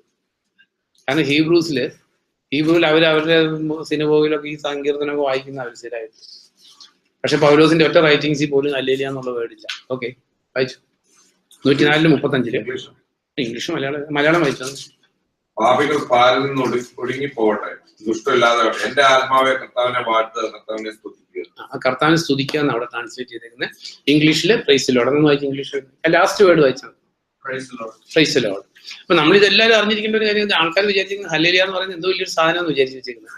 സ്വർഗത്തിൽ മുഴുവൻ ഹല്ലേലൂയാണ്, ഹല്ലേലൂയ സ്തോത്രം എന്ന് പറഞ്ഞുകൊണ്ടിരിക്കുകയാണ് സ്വർഗത്തിൽ എപ്പോഴും. അതായത് ഈ ആദ്യത്തെ റെവലേഷൻ ട്രാൻസ്ലേറ്റേഴ്സ് ഈ ഹല്ലേലൂയ എന്നുള്ള വേർഡ് ട്രാൻസ്ലേറ്റ് ചെയ്തില്ല. നോർമലി ഒന്നിഞ്ഞ് വന്നു കഴിഞ്ഞാൽ പിന്നെ നോർമലി മാറ്റാറില്ല. അതുകൊണ്ടാണ് റെവലേഷനിൽ 4 ഹല്ലേലൂയ എന്നുള്ള വേർഡ് വന്നത്. ഈ 104-ാം സങ്കീർത്തനം 35-ാം സെന്റൻസിൽ ഹല്ലേലൂയ എന്നുള്ള വേർഡാണ്. പക്ഷെ അവരെന്ത് ചെയ്തു? ഈ ട്രാൻസ്ലേറ്റ് ചെയ്തവരെല്ലാം ട്രാൻസ്ലേറ്റ് ചെയ്തു. റെവലേഷനിൽ 4 ട്രാൻസ്ലേറ്റ് ചെയ്തില്ല. അതുകൊണ്ട് സ്വർഗത്തിൽ എപ്പോഴും ഹല്ലേലൂയ എന്നുള്ള ഇതിനൊന്നും ഒരു ബിബ്ലിക്കൽ അടിസ്ഥാനവും ഇല്ല. അപ്പൊ നമ്മൾ പ്രാർത്ഥിക്കുമ്പോൾ നമ്മൾ ഹല്ലേലൂയ എന്ന് പറയുമ്പോൾ, പണ്ട് ഞാൻ പറഞ്ഞിട്ടുള്ള ആവർത്തന വിരസത ക്ഷമിക്കണം, ഈ പണ്ട് ഈ പുന്നപ്ര വയലാറില് ഈ കമ്മ്യൂണിസ്റ്റ് റെവല്യൂഷൻ ഉണ്ടായ സമയത്ത് അപ്പോ ഈ നമുക്കറിയാവുന്ന കാര്യം വയലാർ പുന്നപ്പുറയാണ് ഇതിന്റെ ആരംഭം. അപ്പൊ ഇങ്ങനെ ജാഥ പോവാ, അമ്മച്ചിമാര് ഇങ്ങനെ പോകും, പുറയിലുള്ള അമ്മച്ചിമാര് മുമ്പിലുള്ളവർ പറഞ്ഞു ഇൻഗുലാബ് സിന്താവ എന്ന് പറഞ്ഞുകൊണ്ട് പോവാ. ഇൻഗുലാബ് സിന്താവ ലാംഗ്വേജ് അതാ, റഷ്യനാണ്. അപ്പൊ അമ്മച്ചിക്ക് ഒരു പിടിയും കിട്ടുന്നില്ല. അമ്മച്ചി പറഞ്ഞു മുമ്പിലുള്ളവർ പറയുന്ന പോലെ തന്നെ സിന്താവാന്ന് പറഞ്ഞു.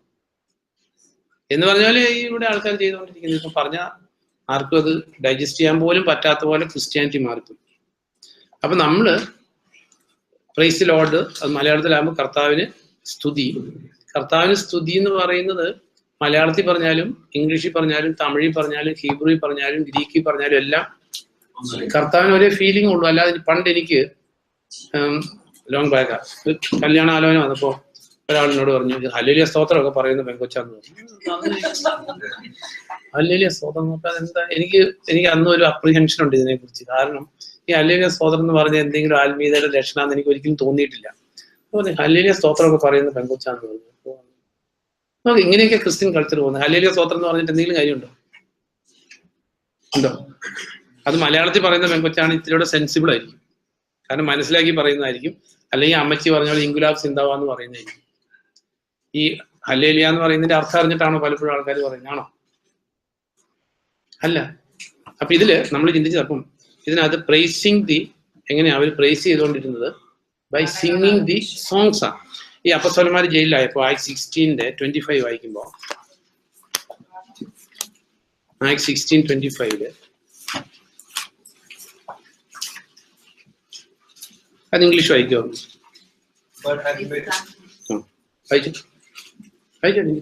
But at midnight, Paul and Silas were praying and singing hymns to God, and the prisoners were listening to them. അതെ. അപ്പൊ ഇവിടെ മലയാളത്തിൽ എഴുതിയിരിക്കുന്നത് പാതിരയാകാറായപ്പോ പൗലോസും സിലാസും പ്രാർത്ഥിക്കുകയും ദൈവത്തിന് കീർത്തനം പാടുകയും ചെയ്യുകയായിരുന്നു. ഇതിനെക്കുറിച്ച് നമുക്ക് ഇങ്ങനെ പാട്ട് തന്നെയുണ്ട്, എല്ലാവർക്കും അറിയാവുന്ന അപ്പസ്തോലർ രാത്രികാലെ ആരാധിച്ചപ്പോൾ. ഏതോ എന്തൊരു പവർഫുൾ ആയിട്ട് തോന്നുന്നുണ്ടോ അപ്പസ്തോലന്മാർ. അപ്പൊ ആരാധിച്ച ചങ്ങല പൊട്ടുന്നോട് ഒരു പ്രസംഗം കൂടെ വരുമ്പോ ബൈബിൾ അറിയാൻ വയ്യ. അപ്പൊ ഇതിനെക്കുറിച്ച് ABCD കാരണം ഈ രക്ഷിക്കപ്പെടുന്ന ആൾക്കാരെ ബൈബിൾ വായിപ്പിക്കാതെയും പഠിപ്പിക്കാതെ ഇരിക്കുക എന്ന് പറയുന്നത് പിശാചിന്റെ ഒരു സ്ട്രാറ്റജിയാണ്. നമുക്ക് കുറെ ആത്മീയ അനുഭവങ്ങളും ആത്മീയ അല്ലെങ്കിൽ എന്തെങ്കിലും പരിപാടിയായിട്ടൊക്കെ നടന്നിട്ട് തിരുവെഴുത്ത് പഠിക്കാതിരുന്ന തെറ്റിപ്പോവും.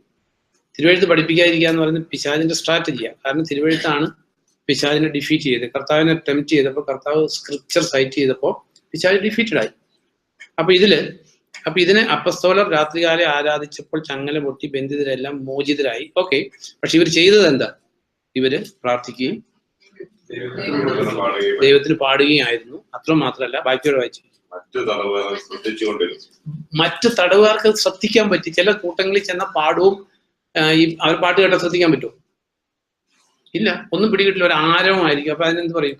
പെരുവെള്ളത്തിന് ഇരമ്പൽ പോലെ, പെരുവെള്ളത്തിന് ഇരമ്പൽ പോലെ എന്താ?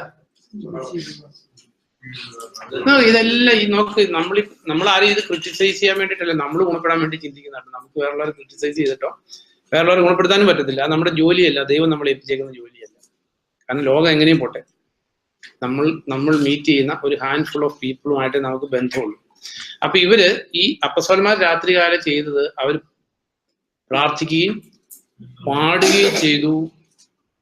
മറ്റുള്ളവർക്ക് ശ്രദ്ധിക്കാൻ പറ്റി. അപ്പൊ നമ്മുടെ കൂട്ടത്തിൽ ഒരാൾ വരുമ്പോ ആർക്കും മനസ്സിലാകാത്ത ഒരു സിറ്റുവേഷൻ നമ്മുടെ ചർച്ചിൽ വരുന്നുണ്ടെങ്കിൽ it's not an apostolic practice.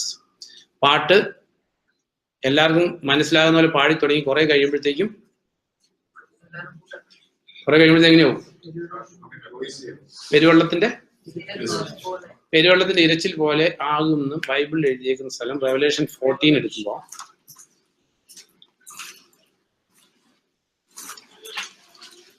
Revelation 14 എഴുതിയേക്കുന്നത് പിന്നെ 14:1 തുടങ്ങി. പിന്നെ ഞാൻ നോക്കിയപ്പോൾ ഇതാ സിയോൻ പർവ്വതത്തിൽ ആ കുഞ്ഞാട് നിൽക്കുന്നു. നെറ്റിയിൽ അവന്റെയും അവന്റെ പിതാവിന്റെയും നാമങ്ങൾ എഴുതിയ 1,44,000 പേരും കൂടെ ഉണ്ടായിരുന്നു. പെരുവെള്ള പാച്ചിലിന്റെ ഇരമ്പൽ പോലെയും വലിയ ഇടിനാദം പോലെയും സ്വർഗത്തിൽ നിന്ന് ഒരു സ്വരം ഞാൻ കേട്ടു. ഞാൻ കേട്ട ശബ്ദം വൈണികർ വീണ മീട്ടുന്നത് പോലെയായിരുന്നു. സിംഹാസനസ്ഥന്റെയും ആ 4 ജീവികളുടെയും മൂപ്പന്മാരുടെയും മുമ്പിൽ അവർ ഒരു പുതിയ ഗാനം ആലപിച്ചു. ഭൂമിയിൽ നിന്ന് വീണ്ടെടുക്കപ്പെട്ട 1,44,000 പേരൊഴികെ ആർക്കും ആ ഗാനം ഹൃദിസ്ഥമാക്കാൻ കഴിഞ്ഞില്ല. അപ്പൊ ഇതില് ഈ പെരുവെള്ളത്തിന്റെ എരമ്പൽ പോലെയുള്ള ശബ്ദം അതെങ്ങനെയായിരുന്നു എഴുതിയേക്കുന്നത്? വൈനികർ വീണ വീട്ട് സ്വീറ്റ് ആൻഡ് മെലോഡിയസ് ആയിരുന്നു എഴുതിയേക്കുന്നത്. ഇനി വേറെ സ്ഥലം ഞാൻ ഓർക്കുന്നില്ല. പെരുവെള്ളത്തിന്റെ ഇരമ്പൽ പോലെയുള്ള ശബ്ദത്തിൽ അവർ പറഞ്ഞത് എന്തെന്നാലും പറഞ്ഞ് യോഹന്നാൻ എഴുതിയിട്ടുണ്ട്. സ്ഥലം ഞാൻ എക്സാക്ട്ലി ഓർക്കുന്നില്ല, അതിന് കാണാൻ പറഞ്ഞതാണ്.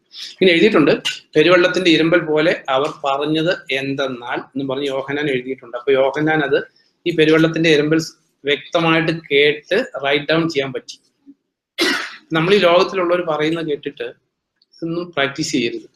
കാരണം Bible is A sensible book. Christianity is the most intelligent religion ആണ്. കാരണം മനുഷ്യന് ദൈവം നൽകിയേക്കുന്ന ബുദ്ധിക്ക് നിരക്കാത്ത ഒരു കാര്യം ഇതിനകത്തില്ല. എന്നാൽ ഈ മനുഷ്യന്റെ ബുദ്ധിയുടെ തലം വിട്ട് ദൈവത്തിന്റെ ബുദ്ധിയുടെ ഒരു തലത്തിൽ വർക്ക് ചെയ്യുന്നതാണെന്നുള്ള വ്യത്യാസം മാത്രമേ ഉള്ളൂ. അപ്പം പ്രൈസ് അവർ ചെയ്തുകൊണ്ടിരുന്നത് എങ്ങനെയാ? ബൈ സിംഗിങ് സോങ്സ് ആണ്. അപ്പൊ അതുകൊണ്ടാണ് അതുകൊണ്ട് ഒരു സ്ഥലത്ത് പോയിട്ട് വന്ന ഒരാൾ പറഞ്ഞു അവിടെ സംഗതിയൊക്കെ ശരി, പക്ഷെ പ്രൈസ് ഇല്ല.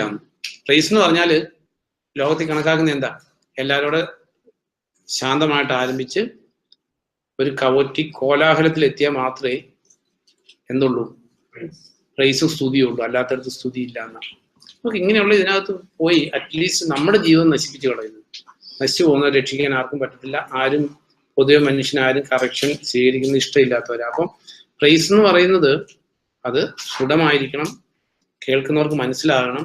അറ്റ് ദി സെയിം ടൈം ദൈവത്തിന്റെ ആറ്റിറ്റ്യൂഡ്സ് പ്രൈസ് ചെയ്യുന്നത്, ദൈവമായിരിക്കുന്ന ദൈവത്തിന്റെ അവസ്ഥ. ഇത് ദൈവം, ഈ ചില ആൾക്കാർ പറയാറുണ്ട് ദൈവം എന്താ ഇങ്ങനെ നമ്മൾ പുകഴ്ത്തുമ്പോൾ പൊങ്ങുന്ന ആളാണോ? നോ, ദൈവത്തിന് ആരുടെയും മനുഷ്യകരങ്ങളുടെ ശുശ്രൂഷ ദൈവത്തിന് ആവശ്യമില്ല. At the same time God in his creation, അല്ലെങ്കിൽ മനുഷ്യനെ സൃഷ്ടിച്ചപ്പോ മനുഷ്യന് എന്തിനെങ്കിലും ആരാധിച്ച് സ്തുതിച്ചുമേ സ്വസ്ഥത കണ്ടെത്താൻ പറ്റുള്ളൂ എന്നുള്ളത് ദൈവത്തിന്റെ സൃഷ്ടിയില് ഇൻബിൽറ്റ്. വിമാനത്തിന്റെ ബ്ലാക്ക് ബോക്സ് പോലെ മനുഷ്യനെ സൃഷ്ടിച്ചേക്കുന്ന അങ്ങനെയാ. എന്തിനെങ്കിലും വർഷിപ്പ് ചെയ്ത് എന്തിനെങ്കിലും പ്രേസ് ചെയ്ത് മനുഷ്യന് സ്വസ്ഥത കണ്ടെത്താൻ പറ്റും. ദൈവം ആഗ്രഹിച്ചേക്കുന്നത് ദൈവത്തെ വർഷിപ്പ് ചെയ്യും, ദൈവത്തെ സ്തുതിച്ച് സ്വസ്ഥത കണ്ടെത്തണം. അതുകൊണ്ടാണ് ഈ സത്യദൈവത്തെ കണ്ടെത്താത്തവര് ഏതെങ്കിലും കള്ള ദൈവങ്ങളെ വർഷിപ്പ് ചെയ്യുന്നുണ്ടാവും, പ്രേസ് ചെയ്യുന്നുണ്ടാവും. അങ്ങനെ മനുഷ്യന്റെ സൃഷ്ടി ആയതുകൊണ്ട്, അല്ലാതെ കർത്താവിന് ഈ പാട്ട് കേട്ട് പൊങ്ങാനോ പുകഴാനോ വേണ്ടിയൊന്നും അല്ല. No, it is for our benefit. നമ്മുടെ ബെനിഫിറ്റിന് വേണ്ടിയാണ് നമ്മൾ ദൈവത്തെ ആരാധിക്കുന്നു, ദൈവത്തെ പ്രൈസ് ചെയ്യുന്നു. അല്ലാതെ ആൾക്കാർ പറയുന്ന പോലെ എന്താ നിങ്ങളുടെ ദൈവം അങ്ങനെ ചോദിക്കാറുണ്ട്. നിങ്ങളുടെ ദൈവം എന്തെങ്കിലും പ്രൈസ് ചെയ്യുമ്പോഴത്തേക്കും പൊങ്ങുന്ന ദൈവമാണ്. നമ്മുടെ ദൈവത്തിന് ആരുടെയും പ്രൈസും വേണ്ട, ആരുടെ ആരാധനയും വേണ്ട, ആരുടെ സ്തുതിയും വേണ്ട. It is for our good. ഓർത്തിരിക്കേണ്ട ഒരു കാര്യം. ദെൻ പ്രൈസ്, അത് താങ്ക്സ് ഗിവിംഗ് എന്ന് പറഞ്ഞാൽ നമ്മൾ ചിന്തിച്ചു രണ്ടുതരം താങ്ക്സ് ഗിവിംഗ് ഉണ്ട്. ഒന്ന് നമ്മൾ റിഡീം ചെയ്ത്, ഒന്ന് നമുക്ക് കിട്ടിയ ഇൻഡിവിജ്വൽ ബെനിഫിറ്റ്. ദെൻ എല്ലാറ്റിലും ഉപരിയായിട്ടുള്ള അല്ലെങ്കിൽ ഈ വർഷിപ്പിലെ ഏറ്റവും പ്രധാനപ്പെട്ട ഒരു കാര്യം എന്താ? മനുഷ്യന്റെ ബേസിക് ഫെയിലിയർ ആയിരുന്നു. എന്തായിരുന്നു? ഹ്യൂമാനിറ്റിയുടെ ഫെയിലിയർ എന്തായിരുന്നു? റോമൻസ് 1:21 ഒന്ന് വായിച്ചു റോമൻസ് 1:21 റോമൻസ് 1:21 വായിച്ചു 1:21. അവർ ദൈവത്തെ അറിഞ്ഞിരുന്നു എങ്കിലും അവനെ ദൈവമായി വാഴ്ത്തുകയോ അവനോട് നന്ദി കാട്ടുകയോ ചെയ്തില്ല. അപ്പൊ നമ്മൾ അറിയേണ്ട ഒരു കാര്യം, ഇത് വിശ്വാസികൾക്കുള്ള ഒരു വേർഡ് അല്ല. That is what is expected from the entire humanity. അപ്പൊ ദൈവത്തെ ദൈവമായിട്ട് അക്നോളജ് ചെയ്ത് ദൈവത്തോട് നന്ദി കാണിക്കുക എന്നുള്ളത് രക്ഷിക്കപ്പെട്ടവരിൽ നിന്ന് ദൈവം എക്സ്പെക്ട് ചെയ്യുന്നതല്ല. ഓഫ് കോഴ്സ് എക്സ്പെക്ട് ചെയ്യുന്നുണ്ട്, but it's from the entire മനുഷ്യവർഗത്തിന്. കാരണം ദൈവത്തെക്കുറിച്ചുള്ള ബോധ്യം ദൈവം ഓൾറെഡി കൊടുത്തിട്ടുണ്ട്. അതുകൊണ്ട് ദൈവത്തെ അന്വേഷിക്കാനുള്ള ഹൃദയം കൊടുത്തിട്ടുണ്ട്. അപ്പൊ ആ മനസാക്ഷിയോട് നീതി പുലർത്തി പിന്നെ ഒരു ദൈവം ഉണ്ടെങ്കിൽ ഈ ലോകത്തിലെ പല കഷ്ടങ്ങളും ദുരിതങ്ങളും അണീക്വാറ്റും ഗതികേടും എല്ലാം കാണുമ്പോൾ we must be thankful to the God. അല്ലേ? നമുക്ക് ലോകത്തിലെ പല ദുരിതങ്ങളും ദൈവം തന്നിട്ടില്ല, പല കഷ്ടങ്ങൾ തന്നിട്ടില്ല, പല നാശങ്ങൾ തന്നിട്ടില്ല, പലതും ദൈവം നമുക്ക് തന്നിട്ടുണ്ട്. അപ്പോ നമുക്ക് എല്ലാവർക്കും ഒരുപോലെ കോസ് ഉള്ള ഒരു കാര്യമാണ് we are to be thankful to the Lord. അല്ലേ? നമ്മൾ എഴുന്നേറ്റ് നടക്കുന്നത് കർത്താവിന്റെ കാരണം കൊണ്ടല്ലേ, നമ്മൾ ശ്വസിക്കുന്നത് കർത്താവിന്റെ കാരണം കൊണ്ടല്ലേ, അല്ലെ? അപ്പോ നന്ദി എന്ന് പറയുന്നതാണ് പ്രൈമറിലി ദൈവം നമ്മളിൽ നിന്ന് എക്സ്പെക്ട് ചെയ്യുന്നത്. അതുകൊണ്ട് മനുഷ്യന് പാപമുണ്ട്. അപ്പൊ അതുകൊണ്ടാണ് നമ്മൾ ഈ ലെവിറ്റിക്കൽ പ്രീസ്റ്റ്ഹുഡ് അല്ലെങ്കിൽ ബലികൾ പഠിച്ചപ്പോൾ പാപബലിയുണ്ട്, അപരാധ ബലിയുണ്ട്. പാപബലി നമ്മളിങ്ങനെ വായിക്കുന്ന മൃഗത്തിന്റെ തലയിൽ കൈവച്ചു എന്നിട്ട് അതിനെ കൊന്ന് രക്തം തളിച്ചു കഴിയുമ്പോൾ നമ്മൾ വായിക്കുന്ന പാപം ക്ഷമിക്കപ്പെടുന്നു. പക്ഷെ ഹീബ്രൂസിൽ എന്താ പറയുന്നത്? അല്ല, ഈ ബലി എന്ത് ചെയ്യുന്ന ഹീബ്രൂസിൽ എഴുതിയിരിക്കുന്നത്? അതെ, പാപത്തെ ഓർമ്മപ്പെടുത്തുന്നു. ഹീബ്രൂസ് 10:3 ഒന്ന് വായിക്കോ. നമ്മൾ അറിയേണ്ട ഒരു കാര്യം അല്ലാതെ നമ്മൾ അവിടെ ലേവ്യ പുസ്തകത്തിൽ വായിക്കുമ്പോൾ പാപം ക്ഷമിക്കപ്പെടുന്നു എഴുതിയിരിക്കുന്നത്. ബട്ട് അതിന്റെ യഥാർത്ഥ മീനിങ് ഇതാ. 10:3 ഒന്ന് വായിക്കോ. എന്നാൽ ഈ ബലികൾ വത്സരം തോറും പാപം അനുസ്മരിപ്പിക്കുന്നു. ഇത് അനുസ്മരിപ്പിക്കുന്ന കാരണം വത്സരം തോറും ഒരു മഹാപാപ പരിഹാരയാകൊണ്ട് 7-ാം മാസം 10-ാം ദിവസം. ഇത് കൂടാതെ ഓരോരുത്തരും പാപം ചെയ്യുമ്പോൾ എന്തുകൊണ്ട് കാളക്കുട്ടിയായിട്ട് പോവാ? കാളക്കുട്ടി ഇതെന്താ ഓർമ്മിപ്പിക്കുന്നത്? പാപത്തെ ഓർമ്മിപ്പിക്കുകയാണ്. അതായത് കോൺസ്റ്റന്റ് ആയിട്ട് നമുക്ക് പാപമുണ്ടെന്നും പാപത്തിന് പരിഹാരം ആവശ്യമാണെന്നും എന്നും ഓർമ്മിപ്പിക്കുന്ന ബലികളായിരുന്നു പഴയ നിയമത്തിലെ ബലികൾ. അതിന്റെ കൂടെ വേറൊരു ബലിയുണ്ട്. ഏതാ? അതെ, സ്തോത്ര ബലിയിൽ സമാധാനയാഗം. ലെവിറ്റിക്കസ് 7:10-11 വായിക്കുമ്പോൾ അത് ഇംഗ്ലീഷ് വായിച്ചാല് പെട്ടെന്ന് വായിക്കും. രഞ്ജിത്ത് എന്ന് വായിക്കും. ലേവ്യ 7:10-11.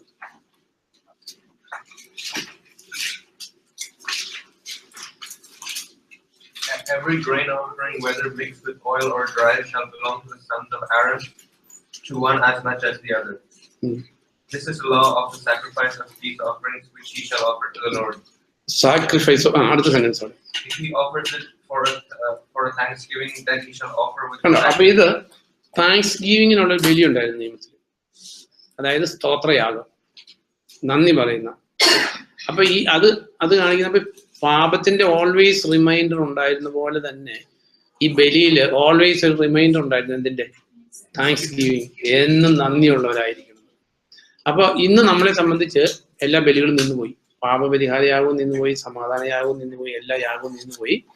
അതുകൊണ്ടാണ് നമ്മൾ എല്ലാ യാഗങ്ങളുടെയും അവസാനം ഏത് യാഗമായിരുന്നു? കർത്താവിന്റെ യാഗമായിരുന്നു. അല്ലേ? നമ്മളിന്ന് ചിന്തിക്കുന്നത് കർത്താവിന്റെ യാഗത്തോടു കൂടി പാപപരിഹാര യാഗം നിന്നുപോയി. അപ്പൊ കർത്താവ്, നമ്മൾ വായിക്കുന്നു റോമൻസ് 5 വായിക്കുന്നു, ക്രിസ്തു യേശു മുഖാന്തരം, അവന്റെ രക്തം മുഖാന്തരമായിട്ട് ദൈവവുമായിട്ട് നമുക്ക് ഇന്ന് എന്തുണ്ടെന്നാ? Piece with God. അപ്പൊ നമ്മളെ സംബന്ധിച്ച് അതുകൊണ്ടാണ് നമ്മൾ ലോർഡ്സ് സപ്പറില് 2 കാര്യമാണ്. ഒന്ന്, പാപത്തിനുള്ള പരിഹാരം, കർത്താവിന്റെ മരണം. അറ്റ് ദി സെയിം ടൈം അതിനെ വേറൊരു കാര്യം കൂടെ, ഒരു കാര്യം കൂടെ ഓർമ്മിപ്പിക്കുന്നുണ്ട്. 1 Corinthians 10 എന്താ പറയുന്നത്? ഇതൊക്കെ നമ്മളെന്ന് പഠിക്കുന്ന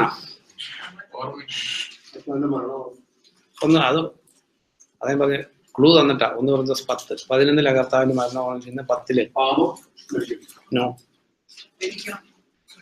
ആൻഡ് ഇതൊക്കെ പിള്ളേരൊക്കെ മറന്നു പോവാ, നമ്മുടെ സ്റ്റുഡൻസ്. 1 Corinthians 10-ാം അധ്യായത്തില് ഇംഗ്ലീഷിൽ വായിക്കുന്ന Ranjith 10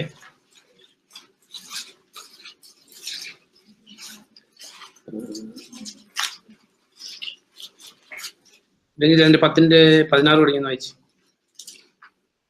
The cup of blessing which we bless, is it not the communion of the blood of Christ? The bread which we break, is it not the communion of the body of Christ? For we, though many, are one bread and one body, for we all partake of that one. Observe after the flesh. Are not. അതിന്റെ 10-ാം സെന്റൻസില് നാം സ്തോത്രം ചെയ്യുന്ന 16 ഒന്നുകൂടെ വായിച്ചിട്ട്. The cup of blessing which we bless, is it not the communion of the blood of Christ? അത് സത്യവദോസം വായിക്കുന്നത്. അല്ല, ഈ സ്തോത്രം മലയാള അച്ചയുടെ കറക്റ്റ് അതിനകത്ത് 10:16 ഈ ഓൾഡ് കിങ് ജെയിംസ് വേർഷൻ വായിച്ചോട്ടെ പെട്ടെന്ന്. 1 second. 10:16 the cup of blessing which we bless, is it not? അത് മലയാളം എന്തിന്റെ പാനപാത്രമല്ലേന്നാ? അല്ല, ഇത് നോക്കി, ഇത് കറക്റ്റ്. നാം സ്തോത്രം ചെയ്യുന്ന സ്തോത്രം എന്ന് പറഞ്ഞാൽ താങ്ക്സ് ആ. കപ്പ് ഓഫ് ബ്ലെസ്സിങ് എന്ന ചില ട്രാൻസ്ലേഷൻസ് അല്ലേ വായിച്ചിട്ടില്ലേ? നമ്മൾ പറഞ്ഞിട്ടുള്ള നാം സ്തോത്രം ചെയ്യുന്ന സ്തോത്രത്തിന്റെ പാനപാത്രം ക്രിസ്തുവിന്റെ രക്തത്തിലുള്ള പങ്കുചേരലല്ലേ? നാം മുറിക്കുന്ന അപ്പം ക്രിസ്തുവിന്റെ ശരീരത്തിലുള്ള പങ്കുചേരലല്ലേ? അപ്പൊ ഇത് ഒരു കപ്പ് ഓഫ് താങ്ക്സ് ഗീവിങ് ആ. സ്തോത്രം എന്ന് പറഞ്ഞാൽ താങ്ക്സ്, നന്ദിയാ അല്ലേ? സ്തോത്രം എന്ന് പറഞ്ഞാൽ താങ്ക്സ് അല്ലേ? അപ്പൊ നമ്മൾ ഓർക്കുന്ന ലോർഡ് സപ്പറിൽ നമ്മൾ ഇത് രണ്ടും ഓർക്കുന്നത്. ഒന്ന്, നമ്മുടെ പാപത്തെ കുറിച്ചുള്ള ഓർമ്മയും പാപത്തിന് പരിഹാരം ചെയ്തതിന് കർത്താവിനോടുള്ള നന്ദിയും. Cup of thanks giving and cup of remembrance. അപ്പൊ നമ്മുടെ ജീവിതത്തിൽ ഓർത്തിരിക്കേണ്ട ഒരു കാര്യം, ഈ കണ്ടിന്യൂസ് ആയിട്ടുള്ള താങ്ക്ഫുൾനെസ് ആണ് നമ്മുടെ ജീവിതത്തിന്റെ ഏറ്റവും വലിയ ആട്രിബ്യൂട്ട്. നമ്മൾ കണ്ടിന്യൂസ് ആയിട്ട് ദൈവത്തോട് നന്ദി ഉള്ളവരെങ്കിൽ there is no murmuring, നമ്മൾ മർമർ ചെയ്യുന്നത് എന്തുകൊണ്ടാണ്? നമുക്ക് ഇതിനേക്കാൾ കൂടുതൽ എന്തോ യോഗ്യത ഉണ്ടെന്നുള്ളത് കൊണ്ടല്ലേ മർമർ ചെയ്യുന്നത്? നമുക്കുള്ളതിൽ സംതൃപ്തിയില്ല. നമുക്ക് അർഹിക്കുന്നതിനേക്കാൾ കൂടുതൽ ദൈവം നമുക്ക് തന്നിട്ടുണ്ടെന്ന് ഹൃദയത്തിൽ വിശ്വസിക്കുന്ന ആർക്കും.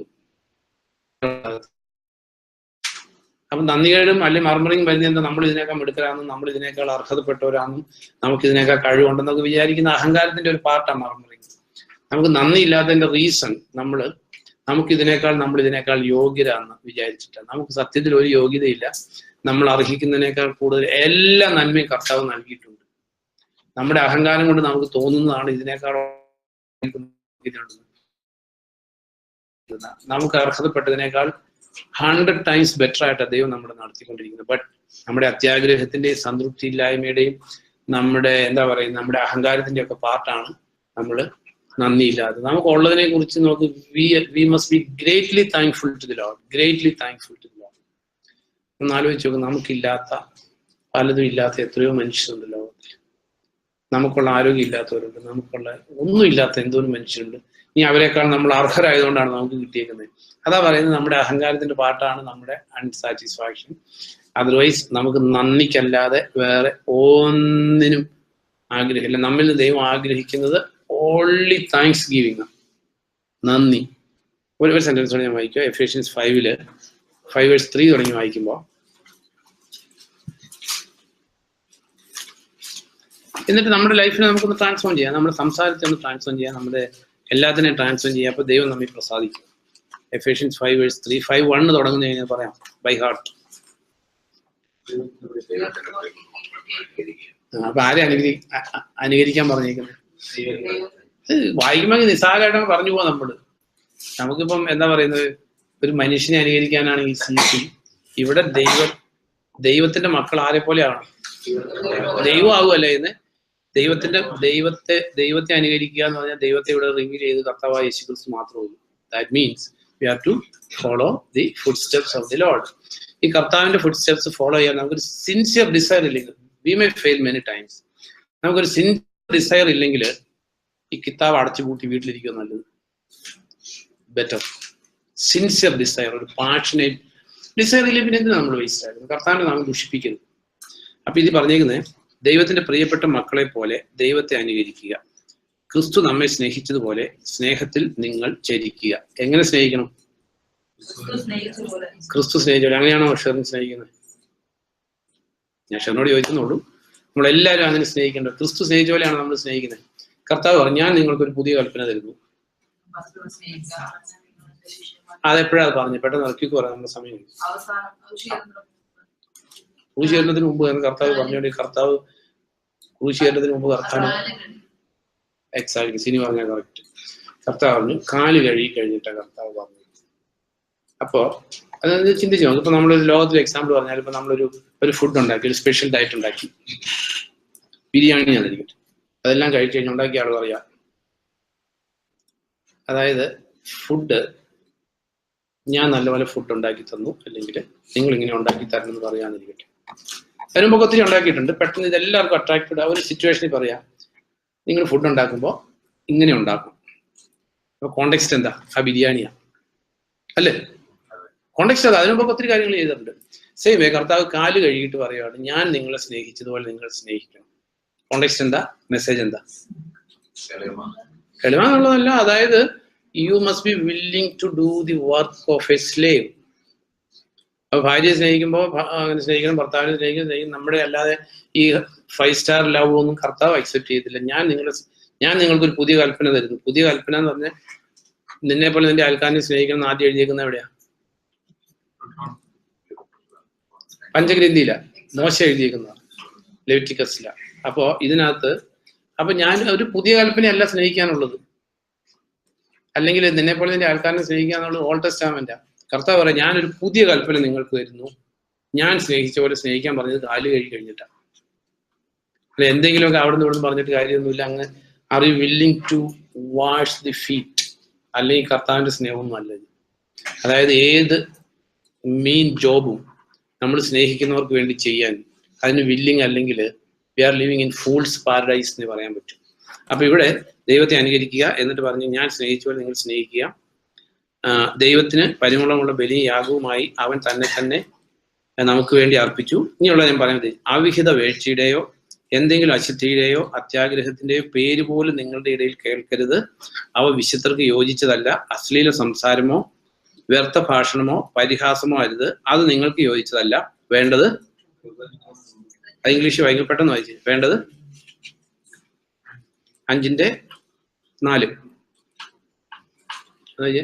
Neither filthiness, nor foolish talking, nor coarse jesting, which are not fitting, but rather giving of thanks. Rather giving of thanks. ഇത് മാത്രമേ വായിന്ന് വരാവൂ. നമുക്ക് നമ്മളല്ലാതെ എന്തെങ്കിലുമൊക്കെ പറഞ്ഞുകൊണ്ട് കിടന്നിട്ട് രക്ഷിക്കപ്പെട്ടു, സ്നാനപ്പെട്ടു, അഭിഷേകം പ്രാപിച്ചെന്നൊക്കെ പറഞ്ഞ് ദൈവത്തെ കബളിപ്പിക്കാൻ പറ്റത്തില്ല. So let's pray.